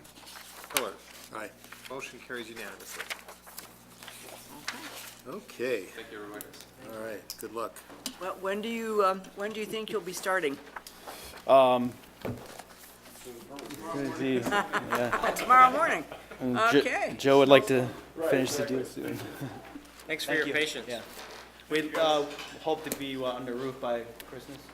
Oh, excellent. There's a huge tree in the back, isn't there? Is that coming down, or, No.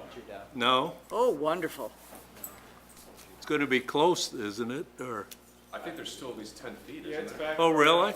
Oh, okay. The trees, I think, are close to the power line. That thing's huge. Yeah. Sorry, thank you, Michael. Oh, good. Thank you. Pleasure meeting you all. All right. Bye. Good Good night. luck. Have fun. Thank you.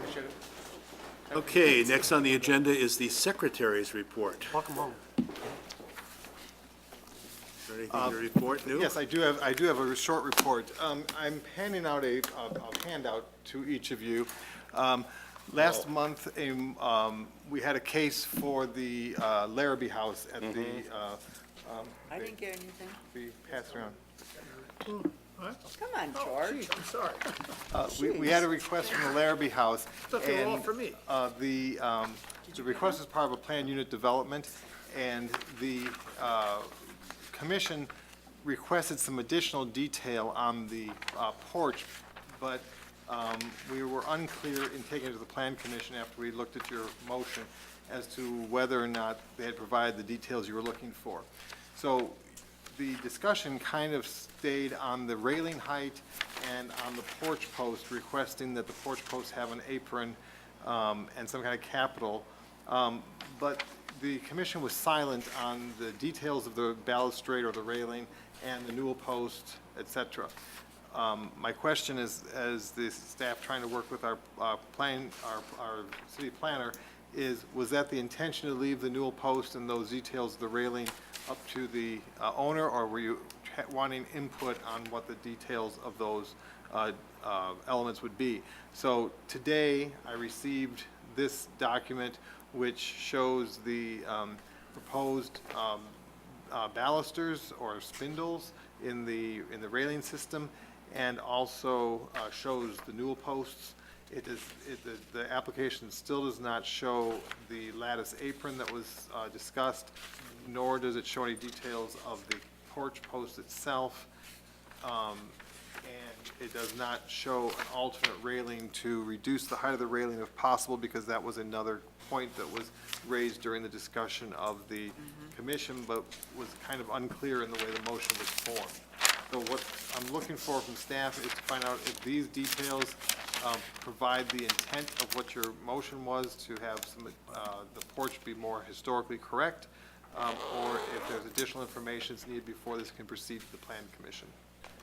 Would you say that the turned railings are more historically correct from original pictures, or would just be the straight rails? We had no details other than it showed kind of a more of a contemporary deck picket being used on the railing last month when it was reviewed. So this is what's being proposed now for the balusters. I raised the issue on that specifically, and I was kind of thinking that it was in the motion, I thought we phrased it minimal. Minimal. And the discussion revolved around the fact that there wasn't any railing, and I believe somebody on the design team raised the issue, it could even be iron or wrought iron, very minimal kind of. So this, in terms of intent, comes back as kind of a surprise to me, because this is pretty dominant. Yeah, this is much more substantial than what I recall the discussion. Yeah, I think you're right. yeah. Because the historic photograph, I believe, Doesn't have anything has at all. no railing. So we were hoping, as I remember, we were hoping that the railing be as minimal as possible to mimic the historic photograph. Right, and to be ADA compliant, which was the whole reason the railing is there. Right. Not only ADA, but for a railing with, Zoning, yeah, the 30 inches. But, yeah, minimalize was the operative word, I think, and I wouldn't construe this to be minimal. No? Yeah, that's my understanding exactly. I was actually privately hoping they would pile dirt up to make the height Right. low enough so they Yeah. wouldn't need it at all. Or And even that put goes- in tempered glass, or, Yes. That would be excellent. that's a little expensive, but iron or something, but And- it's my understanding that we're not supposed to offer a specific You suggestion. can offer alternatives for them to consider. I don't think we're here to do their design for them, but you can Okay. offer alternatives for them to consider. Right. Does the railing need balustrades? Can't you just have a railing? No, you need 4 inches. Do. Yes, so children don't stick their, can't get through it Can it and be fall a off. split railing where it goes up, and then there would be an opening under the, I mean, like 3 foot up and then have an opening space? Or does there have to go 4 foot to the rail, I wonder? It doesn't have to go all the way to the floor, but, Yeah. but there is a minimum spacing, although I've seen some with cables. I don't know how they get around that. What some communities, and this is something that's on the listserv that I participate in, what some communities allow is the historic railing height to be put in at 22 inches, and then do the rest of it in either cable rail, between the posts or, a metal horizontal bar. So that was what I recalled your intent was to have the railing minimalized. Yeah. The two things I went back to the minutes and reviewed and the audio is that you never got around, I think it was just a matter of time that you spent on the porch. You never got around to if they're putting a railing in, did you want a shaped baluster like they're proposing, or did you just want a square baluster, which was, again, fairly typical of that period? And also the newel posts, which are going to be a fairly prominent element on the stair. You never really talked about that. You talked about wanting the columns more developed, and they didn't supply that information to us yet in the submittal. There's no apron shown around it or no capital detail. Right. But I think maybe what I'm hearing is that if you're doing a minimal railing, that you would expect the handrail on the stair might be minimal as well, since there was no Exactly. handrail in the historic pictures. Okay, I just want to be Yeah. clear because I have to put comments to the plan, to give comments tomorrow to our planner to prepare for the plan commission. And because it's a PUD, this is not coming back, so I want to make sure that the Right. intent was appropriately defined to the plan commission. And I like George's idea about tempered glass. Well, yeah. The budget may not. Well, let them decide. You can also obviously set it lower, and then just go up 4 inches and get something small across. Right. That's where people have used cable Right. rail or something. Yeah. So, and it looks a lot more substantial than what I expected. Yes, It's pretty, but Yeah, it's dominant. yeah. And then the other item that was mentioned in your discussion, but was not in the motion, was, I believe, Commissioner Hiller brought up that the historic pictures show a lattice apron, a porch screen, and that's not showing up in here yet either. But it was mentioned, but it wasn't in the motion, so I wasn't sure if everybody agreed with Commissioner Hiller's observation that there was a lattice screen in the historic images, if that should be back, or what, so it would just, I just need to know what the If- intent if- was. I think they would want it. Yeah, And it's also yeah. removable, so. Right. it's vertical and cross-hatched. Right. That, I recall part of the discussion with the grade, that there may not, they were having to adjust the grade, and there may not be room for the lattice. right. But I do remember, and I agree with lattice, if there is room between the height and the grade. And wasn't there some allusion to the grade being raised so much that a railing would not be needed at all? That was that. Yes, Right. Yeah. that'll eliminate the lattice part, too. They were concerned their insurance Solve a lot might of require you, problems the if, code did not. Oh, their insurance rather than code. I see. Okay. Well, if the insurance doesn't care, maybe you could write down, raise the grade so there's no railing at all. George, do you like that? Well, without seeing the grading plan, Okay, I don't okay. know You'd have to if make a it's pretty steep really grade for the readily sidewalk to do achievable, that, yeah. I think. Okay, all right, never mind. So what I will summarize this into what I thought your intent was, but I didn't want to put words in your mouth, so I Please will do pass so. this on to the Paul Evans, our city planner. Okay. And the only thing I have to report is that I'm continuing my work on the survey update and trying to keep up with permits. We have had a lot of permits go through the historic district that did not require commission review this last month. Any new business from the commission? I have a 2-second thing to ask about. Okay. 2 minute. Michael, I wonder if we should review the permit review matrix. Maybe we need to revisit that, because the Bluestone issue, I personally think you should have been able to approve that, and the paving issues too, but I don't know how my commissioners feel. The intent of the permit review matrix was to review that on an annual or biannual basis. We haven't done that yet. We wanted to see how it was working. So if you all want to look at that, it's online. Most of you have copies. If you want to look at it and put your comments together, we can certainly add that as a discussion item at November or December Okay. and have that ready to go for the spring. I do agree it does frustrate some of our applicants who have fairly minor Right. things, but I do understand the concern of the commission at the time was that if it's happening in the front yard, it's not my community, it's your community, and you should have some say over it. So I'm glad to look at any revisions you want to make to the permit review matrix. Can you send us the link with the matrix to make it easy for us to find it? I can do that. Thank you. That's a good point. I think, there's a lot of those things Yeah, that driveway was not necessary. right, right. And I'm looking at it from the applicant's point of view, not our point of view. I am not concerned about how long our meetings are. I'm just concerned that people are waiting and they would like to get something done as quickly as they can, and it would be frustrating to have to wait for a month to come and apply to us.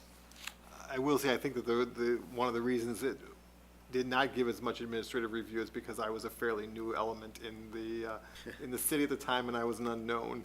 So I think I'm beginning to understand what your expectations are, and you understand how to direct me, so that's good. Okay.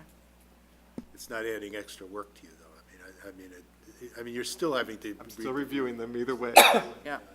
And he has to prepare all this stuff in the packet for us to see it, and that would be less work for him. I have a quick question just on a update for the Nobel House painting and paint removal. The paint removal has kind of stopped, and I suspect that is due to weather. Most of those paint removal things cannot work under 40 degrees, so I have not gotten an update on what's happening with the paint removal, but You it can did see it's stop in the definitely a cold weather. difference in the material, in the brick on the one Yeah. side, the old side to the new side, I mean, I think it was the right decision to allow them to whitewash it. I mean, got to even it out somehow. Blend the two together. How could you think that other color would ever come off? I don't know. I'm not applying the strippers. Yeah, oh, okay. It might clean it up, in other words. Well, I guess we'll Okay, find out. do I have a motion to adjourn then? Any other new business first? Anything else? No? Okay, motion to adjourn? Motion. Second? I'll second it. Okay. All in favor, say aye. I missed 3 votes like that tonight. You did a good job. There was a lot of pressure here tonight. I was not, And we have to vote, we have to say aye? yes. Aye. Aye. Yeehaw. Nay. No, I'm kidding. I want to stay Oh, some Jim, more. you want to stay and keep talking? Okay, I'll stay with you.